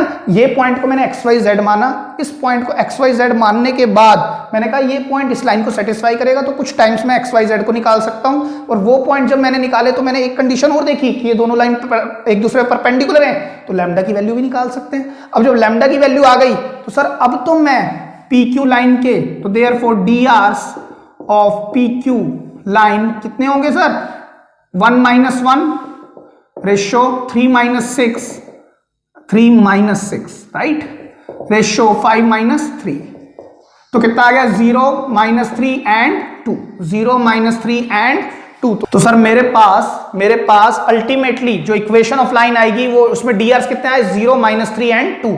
तो आप क्या करेंगे, इसको इन तीनों को पुट कर देंगे किसमें, put in first equation first, क्योंकि मुझे इक्वेशन निकालनी थी। तो यहां पर ए की जगह लिखेंगे 0, यहां पर -3 एंड 2 -3 एंड 2, ये मेरी इक्वेशन ऑफ लाइन आएगी बेटा।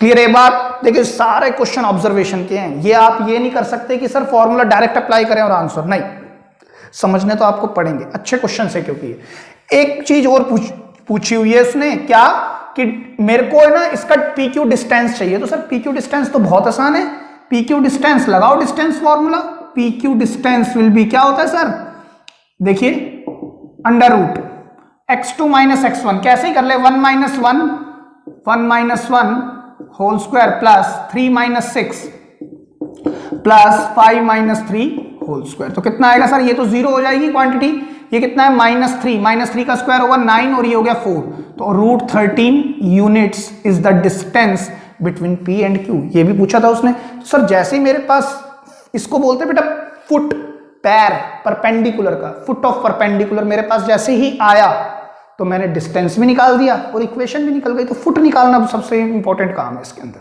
क्लियर है? इस तरह के हम क्वेश्चन कई देखेंगे, तो आप ध्यान रखना, हमारे को सबसे ज्यादा मुश्किल जो पड़ती है ना वो फुट निकालने में पड़ती है। मैं दोबारा बता रहा हूं, इसको समरी कर रहा हूं इसकी, कि बोला क्या, एक लाइन है ना, जो परपेंडिकुलर है और एक पॉइंट से निकलती है P पॉइंट से, और एक जो दूसरी लाइन है उसकी इक्वेशन गिवन है वो AB लाइन है। तो कहता है भैया इस PQ लाइन की इक्वेशन निकाल के दिखाओ, है ना, ये बात पक्का है, दोनों परपेंडिकुलर है। तो एक पॉइंट मेरे पास गिवन था तो मैंने उस पॉइंट का यूज किया और इक्वेशन बनाने की कोशिश की, लेकिन ABC मेरे पास थे नहीं। ABC निकालने के दो मेथड है, या तो इसके पैरेलल कोई वेक्टर वो है नहीं, या कोलिनियर वो भी नहीं है, लेकिन इस Q पॉइंट को मैंने देखा, मैंने कहा इससे कुछ ना कुछ किया जा सकता है।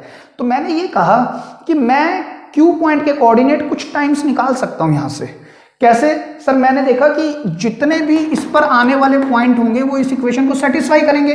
तो x/1 y - 1/2 equal to z - 2/3 है ना। अगर इसमें मैं Q पॉइंट के कोऑर्डिनेट रख दूं तो वो भी तो इस इक्वेशन को सेटिस्फाई करेंगे। तो सर मैंने जो Q पॉइंट के कोऑर्डिनेट लिए वो x y z ही ले लिए। तो मैंने इनको जब यहां रखा तो देखो रखने की जरूरत नहीं पड़ी, वरना आप x1 y1 z1 लेते तो कंफ्यूजन बढ़ती कि सर ये पासिंग पॉइंट है, ये रख क्या रहे, है ना। तो मैंने x y z ही रख दिया एज इट इज इक्वेशन लूंगा, हर बार ऐसे ही लूंगा और हर बार यही फॉर्मेट अपनाएंगे।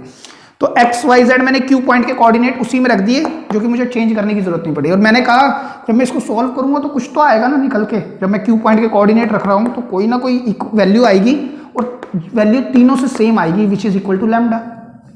तो यहां से मुझे x भी मिल गया, y भी मिल गया, z भी, लेकिन एग्जैक्ट नहीं मिले, कुछ टाइम्स मिल गए, कोई बात नहीं।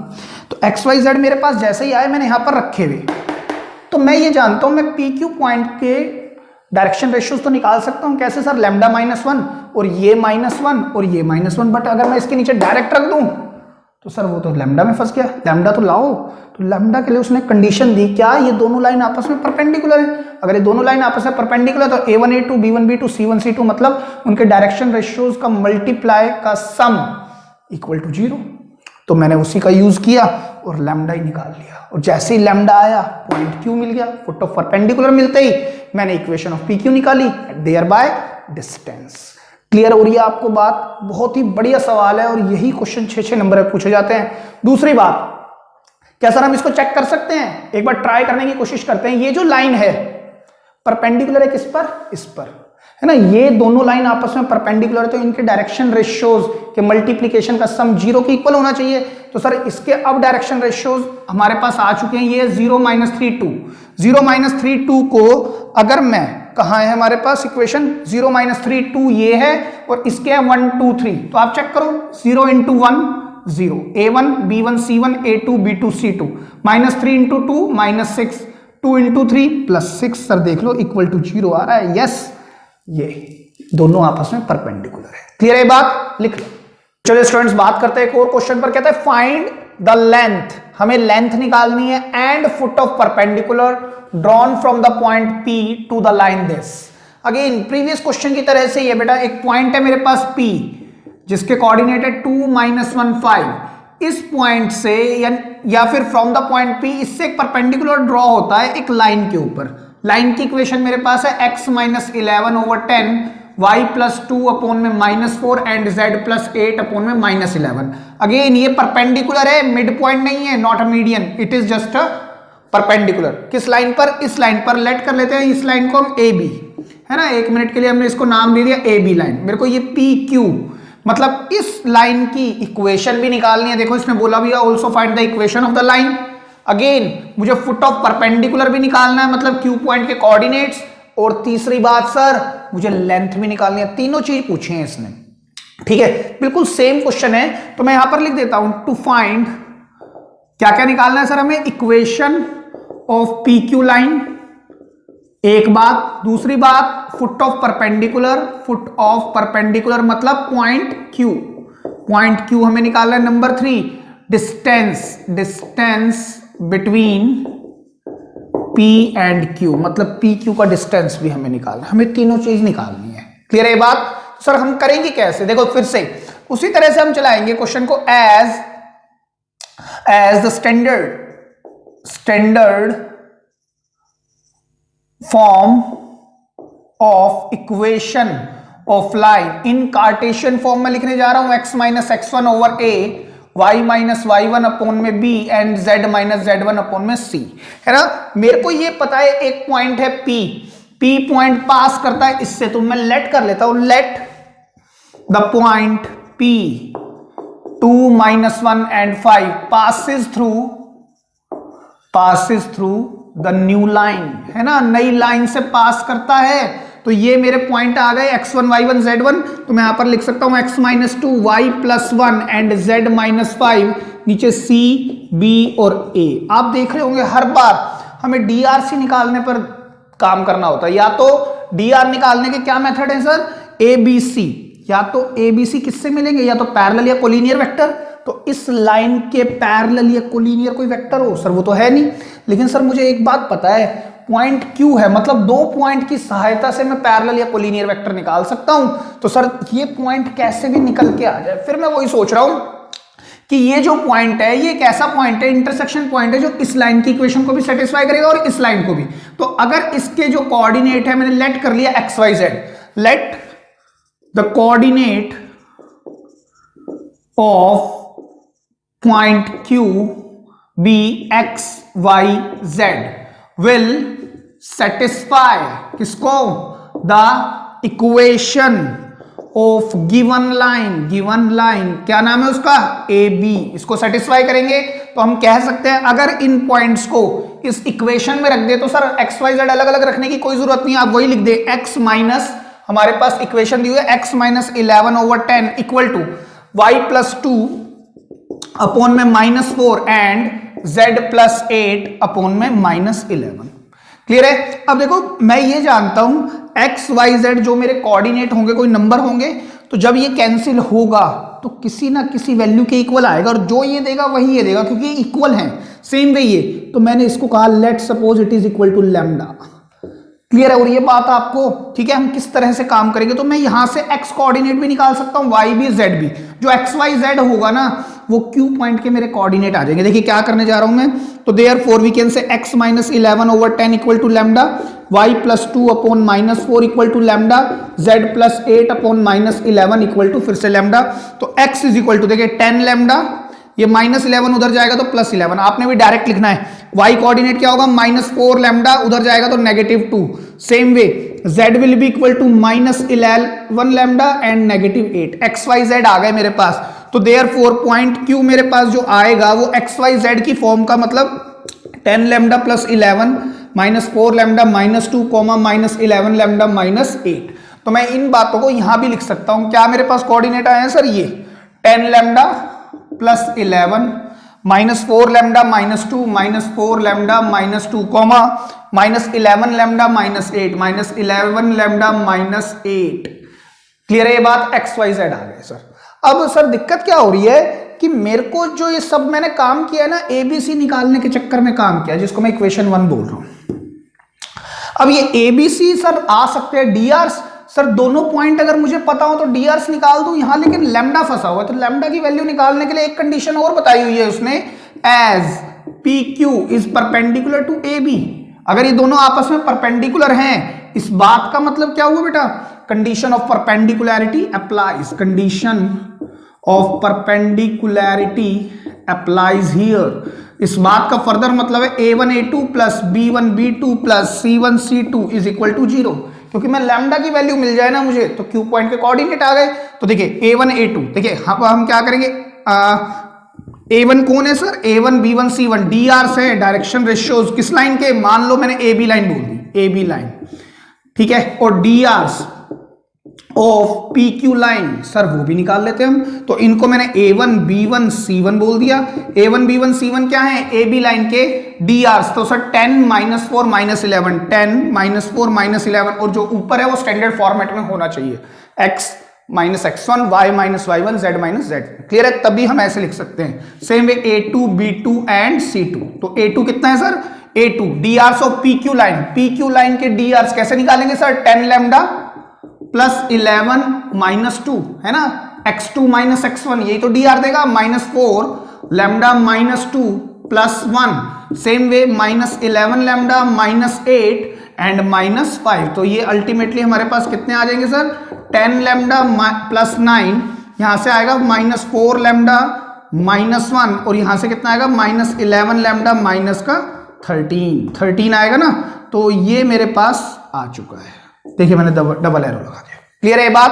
तो अब हम क्या करेंगे? कंडीशन ऑफ परपेंडिकुलरिटी की सहायता से 10 times 10 lambda plus 9 -4 times -4 lambda -1 -11 times -11 lambda minus का 13 इज इक्वल टू 0 है ना। इस कंडीशन में मैं रखता हूं तो ये कितना देगा? 100 लैम्डा प्लस 90 प्लस 16 लैम्डा, और ये देगा प्लस का 4, और ये देगा 121 लैम्डा, और 11 13 होता है 143।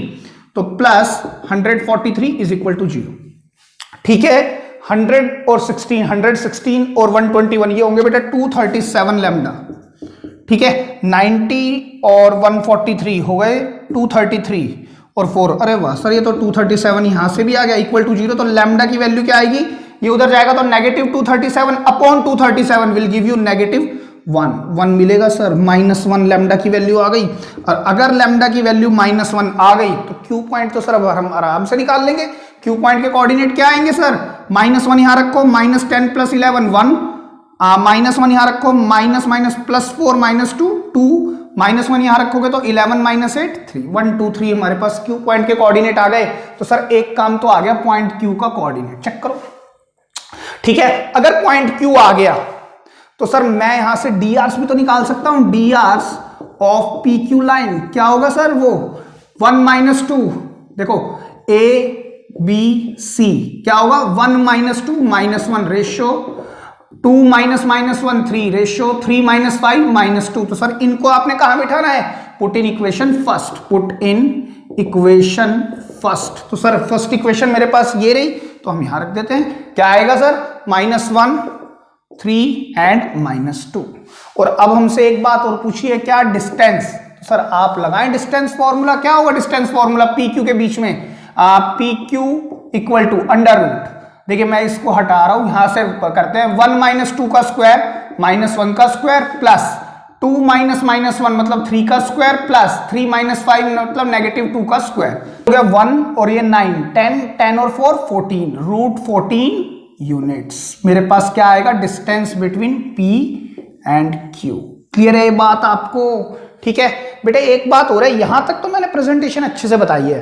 उसके बाद lambda equal to -1 I should have put lambda की value in this particular point है ना, कोऑर्डिनेट। तो आप इनको अच्छे से करके दिखाएंगे, ऐसे नहीं कि जैसे मैंने यहां पर कर दिया या मैंने पी क्यू पॉइंट ही निकाल दिया। आप थोड़ी प्रेजेंटेशन और लेंगे, मेरे पास स्पेस कम है, दैट इज द रीजन मैंने यहां करके दिखाया, लेकिन जो मेन प्रेजेंटेशन थी मैंने आपको दिखा दिया। क्लियर है? लिख ले आप इसको। तो चलिए स्टूडेंट्स एक और क्वेश्चन पर बात करते हैं। कहते हैं find the image of point P in the line this. देखिए बड़ा बेहतरीन क्वेश्चन है और एक लाइन का क्वेश्चन है, बस इतना ही क्वेश्चन देता है। मैंने एक क्वेश्चन और बढ़ा दिया, also find the equation of line. ठीक है? कहता है find the image of point P in the line this. 6 number का क्वेश्चन आता है ये भी। ठीक है? हाँ आप ध्यान करें, क्लास 11th में हमने इमेज पर काम किया हुआ है स्ट्रेट लाइन चैप्टर के अंदर। ठीक है? मैंने आपको 1-2 चीजें बताई थी उस समय पर भी, क्या कि सर जो इमेज होती है ना, अगर इस पॉइंट P की इमेज में देखना चाहता हूं, पॉइंट P क्या है? 163। ठीक है? और लाइन की जो इक्वेशन है वो ये है x/1 y - 1/3 and z - 2/3। Check करें, कहता क्या है? पॉइंट P की इमेज देखनी है इस लाइन में। इस लाइन का दोबारा से हम नाम ले लेते हैं AB लाइन। ठीक है? ये मेरे पास लाइन जो है वो है AB लाइन। मुझे इस पॉइंट P की इमेज देखनी है इसके अंदर। आपको मैंने बताया था क्लास 11th में इमेज के बारे में 2 बात। नंबर 1, जितनी दूर मैं इमेज मिरर से खड़ा हूं, यानी जितनी दूरी पर मैं मिरर से खड़ा हूं उतनी ही अंदर जाकर मेरी इमेज बनती है। मतलब अगर ये मेरे पास ये लाइन मिरर का काम कर रही है ना, तो जितनी दूर हम खड़े हैं, जितनी दूरी पर मिरर से ये पॉइंट P है, उतनी ही अंदर उसकी इमेज बनेगी। ये समझ पा रहे हैं आप बात को बेटा? ये बात समझने की है। जितनी दूर मेरा पॉइंट P होगा मिरर से या लाइन से, उतनी ही अंदर जाके इमेज बनेगी, इतनी ही अंदर जाके इमेज बनेगी। अगर मैं लेट सपोज इस पॉइंट को R बोल दूं और इसके जो कोऑर्डिनेट है अल्फा बीटा गामा बोल दें, तो इमेज एग्जैक्टली दूरी पर बनेगी। मतलब ये मिड पॉइंट होगा कौन? एक लाइन या मिरर। क्लियर है? दूसरी बात, जो इमेज बनेगी ना, that will be a perpendicular. मतलब अगर यहां पर पॉइंट P है तो पॉइंट R की इमेज यहां या यहां नहीं बनेगी, बिल्कुल स्ट्रेट बनेगी, बिल्कुल सीधी 90 डिग्री के एंगल पर। ये दो एक तरह से प्रॉपर्टीज है इमेज की। क्लियर है बात? एक बात मैंने क्या कही, जितनी दूरी पर मैं खड़ा हूं या जितना डिस्टेंस पर मेरे से मिरर है, उतनी ही डिस्टेंस पर मिरर के अंदर मेरी इमेज बनेगी। दूसरी बात, बिल्कुल परपेंडिकुलर बनेगी। क्लियर है बात? अब देखिए ध्यान से, हमें निकालना क्या है? इमेज। इमेज निकालनी है, मतलब पॉइंट R निकालना है ना? और मैंने एक बात और कही, find the equation of line also. Equation भी निकालनी है इस लाइन की। ठीक है, तो सर इक्वेशन निकालने के लिए फिर वही बात है, as the standard equation of line in Cartesian form क्या होती है? x minus x1 upon a, y minus y1 upon b and z minus z1 over c होती है ना?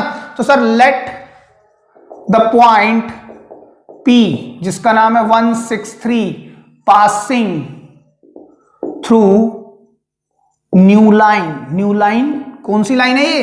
मान लो PQ या PR, जैसे मैं लाइन PQ। ठीक है, तो आप यहां पर क्या कर सकते हैं? x माइनस 1 अपॉन में a, y माइनस 6 अपॉन में b and z minus 3 upon में c। अगेन सर दिक्कत ये है कि मेरे को तो है ना अल्टीमेटली निकालना ये है कि इसकी इमेज ये है ना? बाकी क्वेश्चन को छोड़ो, इसकी इमेज ये है। तो इसकी इमेज निकालने के लिए ना बेटा मेरे को दोबारा से 3 चीजें फाइंड करनी है। सबसे पहली चीज तो फुट ऑफ परपेंडिकुलर। सबसे पहली क्या है? यही चाहिए, मेन फुट ऑफ परपेंडिकुलर चाहिए ही चाहिए। अगर फुट ऑफ परपेंडिकुलर मतलब पॉइंट Q आ जाए ना मेरे पास, तो ये तो मिड पॉइंट होगा इन दोनों के लिए। फिर मैं सेक्शन फॉर्मूला लगाऊंगा, काम हो जाएगा। क्लियर है बात? तो पहला काम तो है फुट ऑफ परपेंडिकुलर। दूसरा पॉइंट क्या है? इसका इमेज, मतलब पॉइंट R निकालना है मुझे, point R, alpha beta gamma इसके कोऑर्डिनेट्स। और तीसरी बात उसने कहा है इक्वेशन ऑफ लाइन। आप याद रखें, इन तरह के क्वेश्चन में 2 ही 3 चीजें पूछता रहता है। कभी फुट ऑफ परपेंडिकुलर, कभी कहेगा डिस्टेंस, लेंथ भी बता दो इसकी, तो लेंथ हम निकाल सकते हैं डिस्टेंस फॉर्मूला से अगर पॉइंट Q आ जाए तो। कभी कहेगा इमेज निकाल दो, कभी कहेगा इक्वेशन निकाल दो। तो सबसे पहले इक्वेशन जरूर निकाले।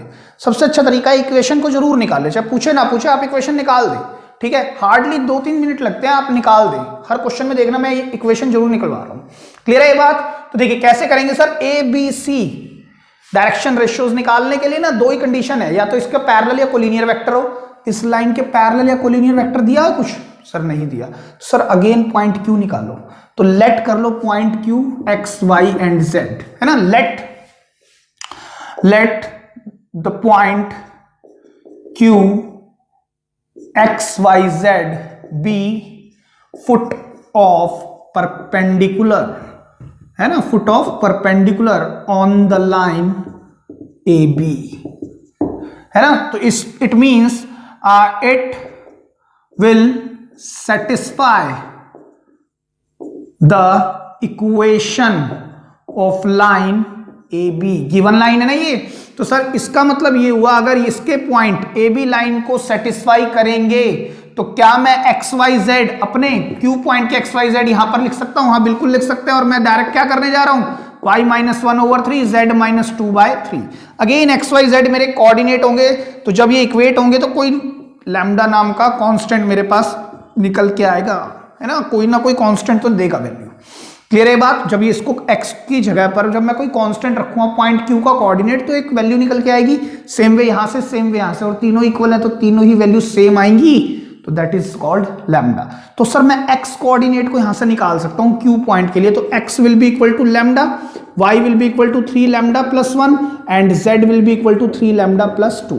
तो सर ये XYZ कोऑर्डिनेट आ गए, चेक करो, और सब लैम्डा की सेंस में है ना? सभी के सभी लैम्डा के ही बेसिकली सेंस में दिए हुए हैं। तो इस बात का मतलब ये हुआ इस पॉइंट पर आने वाले जितने भी कोऑर्डिनेट होंगे ना एक्स वाई जेड, वो इसी तरह के होंगे। डिपेंड करेगा लैम्डा क्या क्या आता जा रहा है। जैसे जैसे लैम्डा चेंज होगा वैसे ही वैसे एक्स वाई जेड कोऑर्डिनेट भी चेंज होते जाएंगे। क्लियर हो रही है आपको ये बात? तो मेरे पास एक्स वाई जेड, तो therefore point Q will be lambda 3 lambda plus 1 and 3 lambda plus 2। तो मैं इसको दोबारा से यहीं पर लिख रहा हूं lambda 3 lambda plus 1 and 3 lambda plus 2। तो सर अब तो काम हो जाएगा, मैं इक्वेशन निकाल सकता हूं, इसमें से इसको माइनस कर दूं, इसमें से इसको माइनस कर दूं, लेकिन इक्वेशन आएगी नहीं क्योंकि लैम्डा फंसेगा अभी भी। तो हम एक बात तो जानते ही हैं, बिकॉज आप लिखेंगे because P Q again perpendicular है ए बी पर, फिर वही चीज चला रहे हैं। तो therefore condition of perpendicularity applies here, apply हो जाएगी ना। तो इस बात का फर्दर मतलब क्या होगा sir, a1 a2 plus b1 b2 plus c1 c2 is equal to 0। तो हमें डी आर्स लेने हैं, D Rs of line A B, इसी तरह से D Rs of line P Q. तो हम निकाल सकते हैं a1 b1 c1 और यहां से a2 b2 एंड c2। तो ए बी लाइन वो ये है, इसके डी आर 1 3 3, देखिए 1 3 एंड 3। a2 b2 c2 किसके, पी क्यू लाइन के, पी क्यू लाइन ये है। तो लैम्डा माइनस 1 मैं डायरेक्ट लिख दूं, lambda minus 3 lambda plus 1 minus 6, तो 3 lambda minus 5, 3 lambda plus 2 minus 3, तो 3 लैम्डा माइनस 1, यही तो आएंगे सर। कौन आ गया ये, a1 b1 c1 a2 b2 c2। तो रख दो इसको इक्वेशन में। तो 1 टाइम दिस, तो कितना आएगा lambda minus 1 plus 3 times 3 lambda minus 5 plus 3 times 3 lambda minus 1 equal to 0, और यहाँ पर 1 भी है भाई। तो आप इसको multiply, lambda minus 1 plus 9 lambda minus 15, 9 lambda और माइनस का 3 इक्वल टू 0। तो देखिए कितने हो गए सर ये लैम्डा और 9 लैम्डा, 10 लैम्डा, 10 और 9 19 लैम्डा आएगा। तो यहां पर 15 और 1 16 और 3 19, माइनस 19 उधर जाने के बाद 19, ये कैंसिल, तो लैम्डा की वैल्यू आ गई सर 1, लैम्डा आ गया 1। तो अब तो सर पॉइंट भी निकल गया Q। तो पॉइंट Q निकलने का फायदा क्या हुआ, ये आया 1 4 एंड 5। हमारे पास कोऑर्डिनेट भी आ गए सर, देख लो पॉइंट Q हमारे पास आ गया, फुट ऑफ परपेंडिकुलर हमें निकालना था, पॉइंट Q तो आ चुका है ना। तो आप यहां लिख सकते हैं therefore point Q will be 1 4 and 5। Clear है इतनी बात? अब सर हमें क्या निकालना है, equation of line. Equation of line के लिए हम क्या करें, 1 4 5 को कहां रख दें सर, ये यहां से हटाएंगे ए बी सी, मतलब 1 4 5 आ चुका है ना हमारे पास। मुझे क्या निकालना है, इस लाइन के डी आर, 2 पॉइंट है काफी है, तो 1 माइनस 1 सर 0, यहां पर आएगा 0। क्लियर है सर? 0 आ नहीं सकता, आ सकता है इक्वेशन ऑफ लाइन में। जब हम कार्टेशियन फॉर्म में लिखते हैं तो इसका मतलब है यहां पर डायरेक्शन रेशियो 0 है। क्लियर है? 1 minus 1, 4 minus 6 sir negative 2, same way 5 minus 3 sir ये देगा हमें 2। क्लियर है बेटा? हम इसको ऐसे लिख सकते हैं, आप इसको ऐसे ना लिख पाओ तो आप इस तरह से सोचो, सर मैं इसको हम वेक्टर फॉर्म में तो लिख ही सकते हैं ना, लिख के देखो वेक्टर फॉर्म में। वेक्टर फॉर्म क्या कहती है, R vector equal to A vector plus lambda time B vector. R vector एक जनरल वेक्टर, ए वेक्टर क्या होता है sir, passing point, passing point ये रहे, तो I cap plus 6j cap plus 3k cap plus lambda times B vector.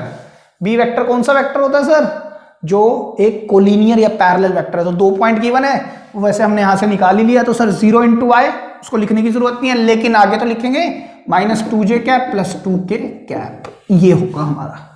Clear है? ये हमारी वेक्टर फॉर्म होगी इक्वेशन ऑफ लाइन की। तीसरी बात, हमें और क्या निकालना है सर, हमें इमेज पॉइंट निकालना है। तो यहां पर लिखते हैं फॉर इमेज पॉइंट आर क्या होगा, अल्फा बीटा गामा। हम क्या करेंगे sir, using section formula. Section formula मैंने अभी आपको बताया, ये जो पॉइंट होगा ना Q या मिरर जो होगा वो मिड पॉइंट का काम करेगा। तो ये जो पॉइंट होगा 1 4 5 है ना, तो यूजिंग सेक्शन फॉर्मूला मैं लिख देता हूं, point Q is the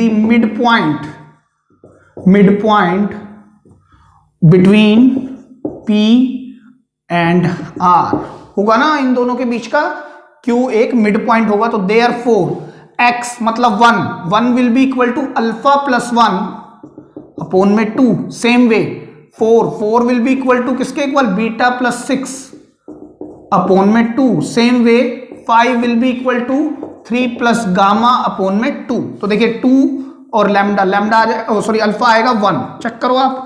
beta, beta कितना आएगा, 8 में से 6 गए 2, चेक करो।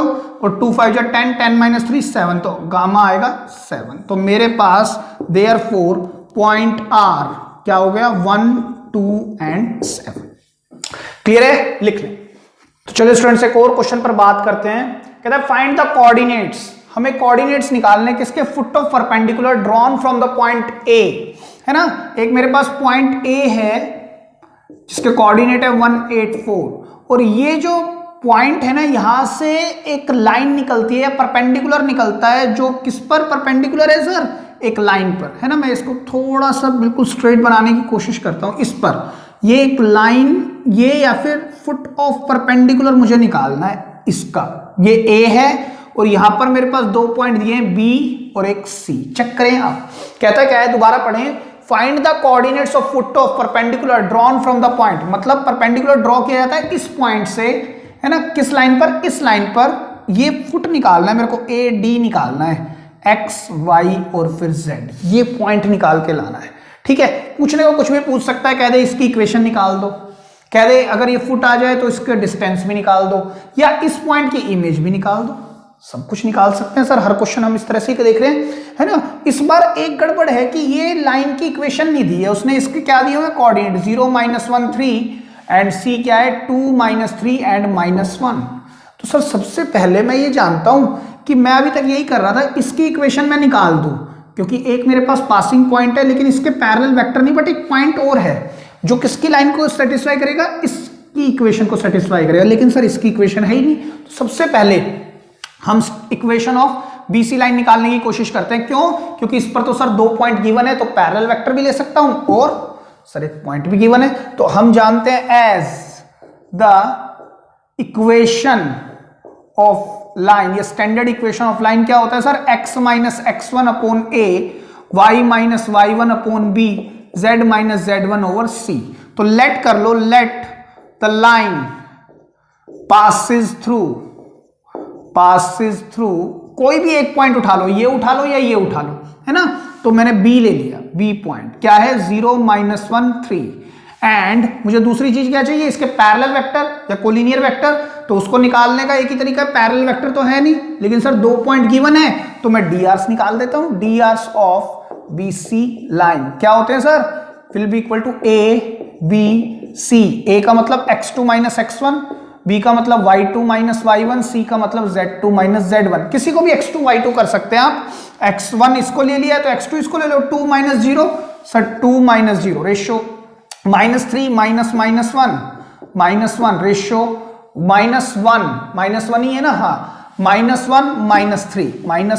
-3 तो कितना आएगा 2 रेशियो -4 रेशियो -3 + 1 हो जाएगा ना।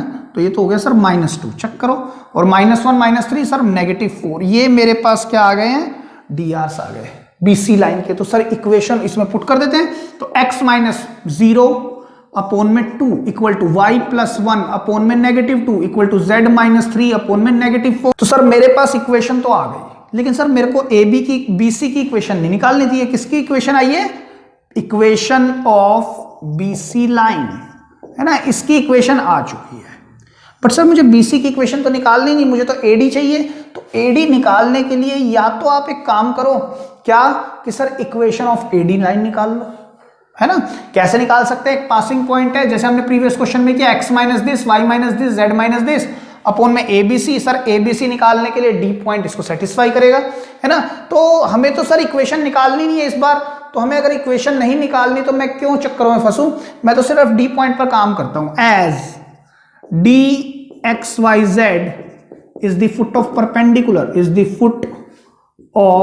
perpendicular on BC, है ना। तो हम ये जानते हैं and also satisfy the equation of line BC, है ना। ये सेटिस्फाई भी करेगा क्योंकि ये पॉइंट दोनों जगह पर लाई कर रहा है। तो सर फिर से मैं XYZ को कुछ टाइम्स तो निकाल सकता हूं, कोऑर्डिनेट्स निकाल के ला सकता हूं इसके। कैसे, अगर मैं इस पॉइंट D को BC लाइन में पुट कर दूं तो therefore point D in BC line, है ना, पुट पॉइंट डी कोऑर्डिनेट्स या put point D x Y z ऐसे लिख दें थोड़ा सा इन बी सी लाइन। तो हम क्या करेंगे सर, x की जगह पर हम ये वाला x रखेंगे अब। तो x over 2 equal to y plus 1 upon -2 equal to z minus 3 upon -4 है ना। मैंने अपने कोऑर्डिनेट रख दिए किस पॉइंट के, Q पॉइंट के। मुझे मालूम है जब सॉल्व होगा तो लैम्डा निकल के आया, मतलब कुछ ना कुछ नॉन जीरो कांस्टेंट, या हो सकता है जीरो भी निकल आए, अभी नहीं पता, लेकिन कुछ ना कुछ निकल के आएगा। वैसे एक बात बताऊं, जीरो निकल नहीं सकता अनलेस और अनटिल x यहाँ पर जीरो हो जाए तो ये जीरो हो जाएगा, ये भी जीरो हो गया तब भी जीरो, जीरो तो नहीं होगा ना सर। ये भाई ज्यादा से ज्यादा 1 हो सकता है ये, या नेगेटिव जा सकता है, लेकिन जीरो नहीं बन सकती ये क्वांटिटी। सेम वे ये भी क्वांटिटी जीरो नहीं बन सकते। आप कोई भी वैल्यू z की तरह पर रखो, जीरो नहीं बनेगी। हाँ ये हो सकता है क्योंकि यहाँ पर केवल x है, x को जीरो रख दिया तो ये जीरो हो जाएगा, ये नहीं जीरो हो सकती ना ये होगी। क्लियर है बात। तो देखिए मेरे पास तो therefore we can say x over 2 equal to lambda, y plus 1 upon -2 equal to lambda and z minus 3 upon -4 equal to lambda. तो therefore x is equal to 2 lambda, y is equal to -2 lambda -1 and z is equal to -4 lambda plus 3। मेरे पास X Y Z coordinate आ गए किस point के, point D के। तो D point मेरे पास लैम्डा के सेंस में आ गया sir 2 lambda -2 lambda -1 and -4 lambda plus 3। बेटा मैं आपको सही बता रहा हूं, इस तरह के क्वेश्चन ही आते हैं पेपर में तो 6-6 मार्क्स में। ठीक है, आप देखेंगे प्लेन्स में भी हम कुछ इसी तरह का काम करेंगे बार बार। ठीक है, अब क्या है सर, मेरे को अगर डी पॉइंट के कोऑर्डिनेट निकालने हैं तो लैम्डा निकल जाए, तो इसके लिए एक कंडीशन है मेरे पास, as AD is perpendicular to BC। तो therefore condition of perpendicularity applies here, apply करेगी ना। तो A1 A2 plus B1 B2 plus C1 C2 is equal to 0। तो A1 A2 या B1 B2 या C1 C2 सब है DRs ऑफ किस लाइन का सर, पहले BC लाइन के लिख लेते हैं क्योंकि ये तो गिवन ही है ना। और DRs ऑफ दूसरी लाइन कौन सी है, AD लाइन।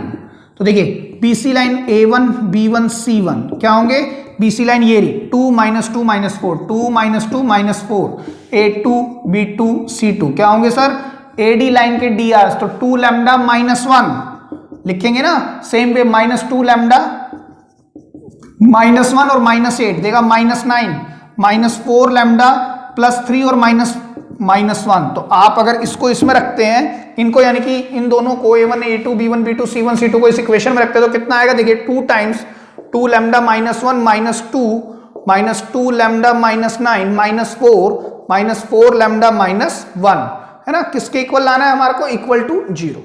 इक्वल नहीं लाना, लैम्डा की वैल्यू निकालनी, राइट। तो अब हम क्या करेंगे, 2 2 जा 4 lambda -2 minus plus 4 lambda plus 18 और ये हो गया sir 16 lambda plus 4 is equal to 0। 16 और 4 20, 20 और 4 सर 24 लैम्डा। 18 और 4 होते हैं बेटा 22 और 2 ये नेगेटिव आएगा, 18 और 4 22 माइनस 2 सर 20, तो 20 उधर जाएगा तो -20। तो लैम्डा आएगा -20 अपॉन में 24, ये हो गया 4 5 जा 4 6 जा, तो लैम्डा आ गया -5/6। अब आप इसको यहां पे पुट कर दे, हमारे पास फुट ऑफ परपेंडिकुलर आ जाएंगे। तो देखिए डी मैं यहां पर रखता हूं 2 टाइम्स दिस, मैं यहां पर लिखता हूं 2 इंटू -5/6, कैंसिल करोगे तो -5/3, राइट। -2 लैम्डा -1, देखिए -2 माइनस लगा दूं इसके आगे तो ये -2 लैम्डा और फिर -1, तो कितना है ये सर 5/3 -1 विच इज 2/3। आप लिख सकते हैं अपने आप से। अब सर इसको यहां पर रखना है -4, तो यहां पर -4 करना है बस हमारे को, ठीक है। तो यहां आएगा 2, यहां 3, क्लियर है बात। और प्लस में आएगा सर 3, तो देखिए 5 दूने 10, 10/3 प्लस 3 3 जा 9, तो ये आएगा सर 19/3। ये मेरे पास फुट ऑफ परपेंडिकुलर आएंगे, ठीक है। सर इसको अगर चेक करना चाहें तो आप समझ सकते हैं कैसे चेक करना है आपने। सर ये जो लाइन है BC लाइन, इसकी इक्वेशन निकाल सकता हूं, या मैं ये जानता हूं अगर ये दोनों आपस में परपेंडिकुलर हैं तो A1 A2 B1 B2 C1 C2 equal to 0 काम करना चाहिए। तो सर इस लाइन के कोऑर्डिनेट्स, इस पॉइंट के कोऑर्डिनेट आ गए हैं फुट ऑफ परपेंडिकुलर के, तो इस लाइन के DRs में निकाल सकता हूं -5/3 -1 2/3 -8 19/3 -4। सेम वे सर इसके DRs तो मैंने निकाल ही रखे हैं, तो आप बस A1 A2 B1 B2 C1 C2 से ही चेक कर सकते हैं इन क्वेश्चंस को। क्लियर है बात? लिख लो। चलिए स्टूडेंट्स एक और बढ़िया क्वेश्चन पर बात करते हैं। कहते हैं find the point on the line. हमें इस लाइन पर एक पॉइंट निकालना है जो कैसा पॉइंट हो, जो कि वो पॉइंट इतने डिस्टेंस पर हो, किस पॉइंट से? इस पॉइंट से। बात समझने की कोशिश करें। मान लीजिए मेरे पास ये इक्वेशन ऑफ लाइन दी हुई है, ये वाली लाइन, ठीक है। इसको मैं फिर से ए बी लाइन ही बोल रहा हूं, बार बार मैं एक ही तरह से चला रहा हूं जिससे आप चीजों को पकड़ पाए। तो ये x+2/3 y+1/2 एंड z-3/2, ये मेरे पास लाइन की इक्वेशन गिवन है। क्लियर है? मुझे क्या करना है, मुझे एक पॉइंट P दिया हुआ है, मैंने लेट सपोज इधर ले लिया पॉइंट P 1 2 3, और ये कहता है ये पॉइंट जो है ना इस लाइन से इतनी यूनिट पर है।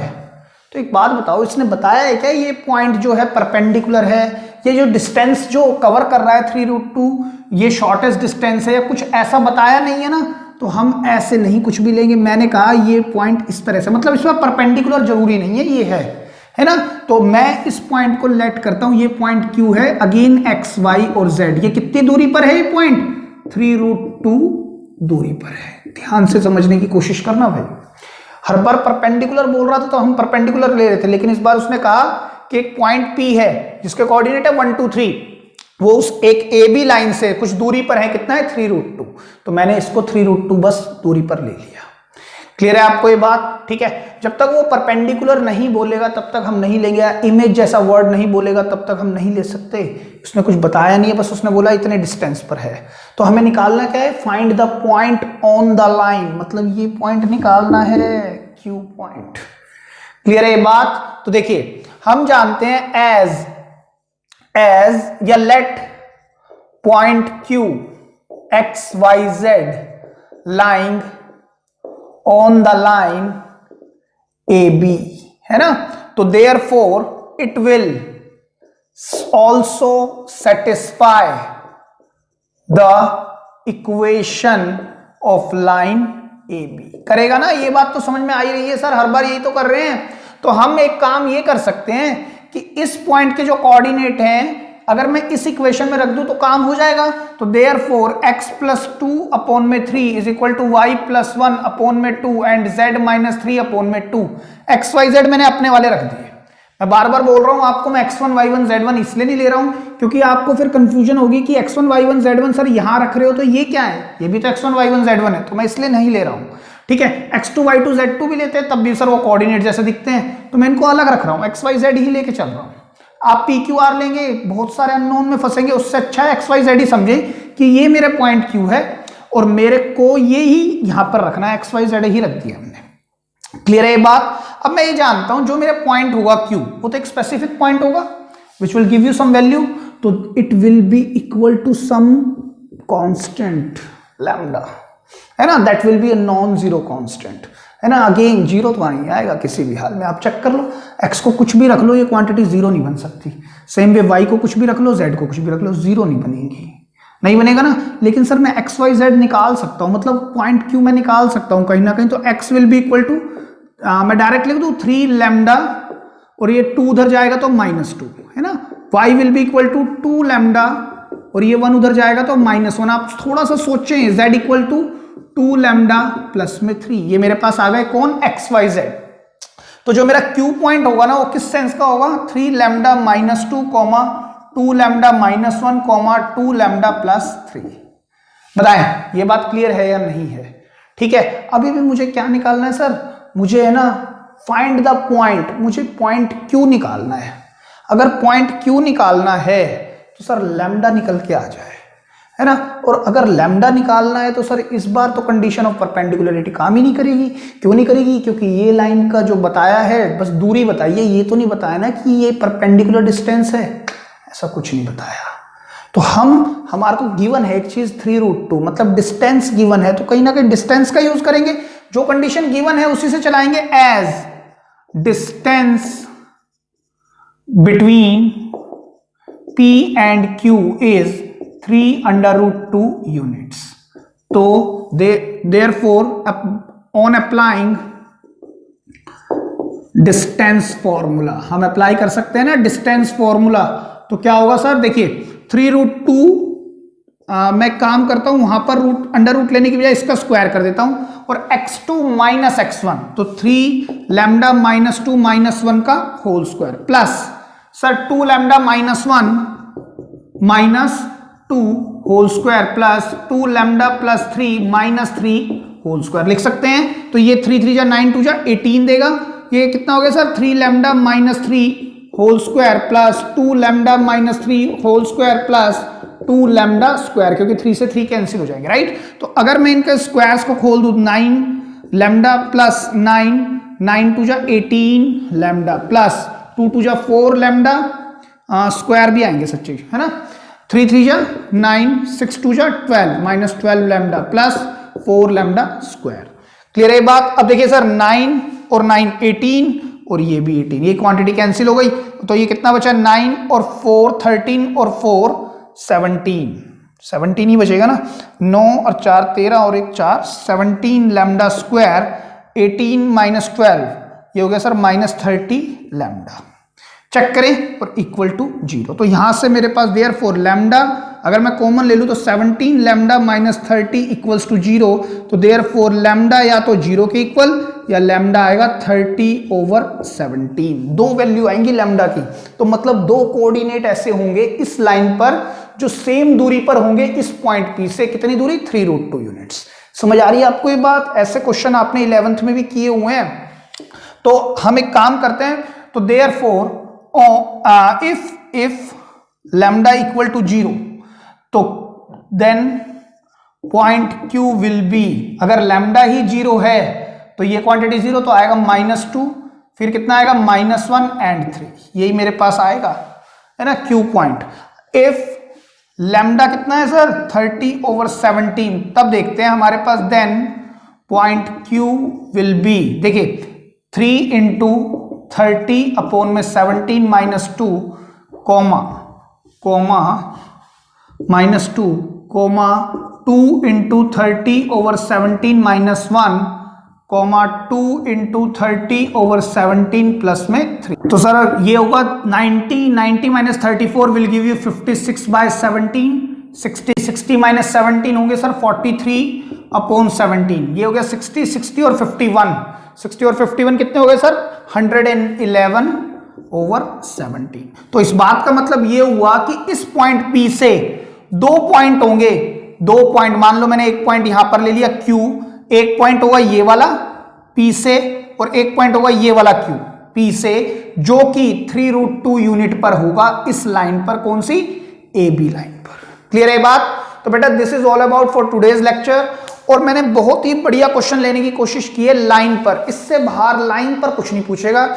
और एक छोटा सा टॉपिक और बचा है लाइन में विच इज क्यू लाइंस, जिसको मैं नेक्स्ट लेक्चर में ओवर करूंगा and thereafter we will move to the planes, जो कि लास्ट टॉपिक होगा आपके 3D का। और यकीन कीजिएगा 3D के जो प्लेन्स के अच्छे क्वेश्चन है ना वो कहीं ना कहीं इसी लेक्चर से आने वाले हैं। ठीक है ये बात लिख लें। Thank you so much.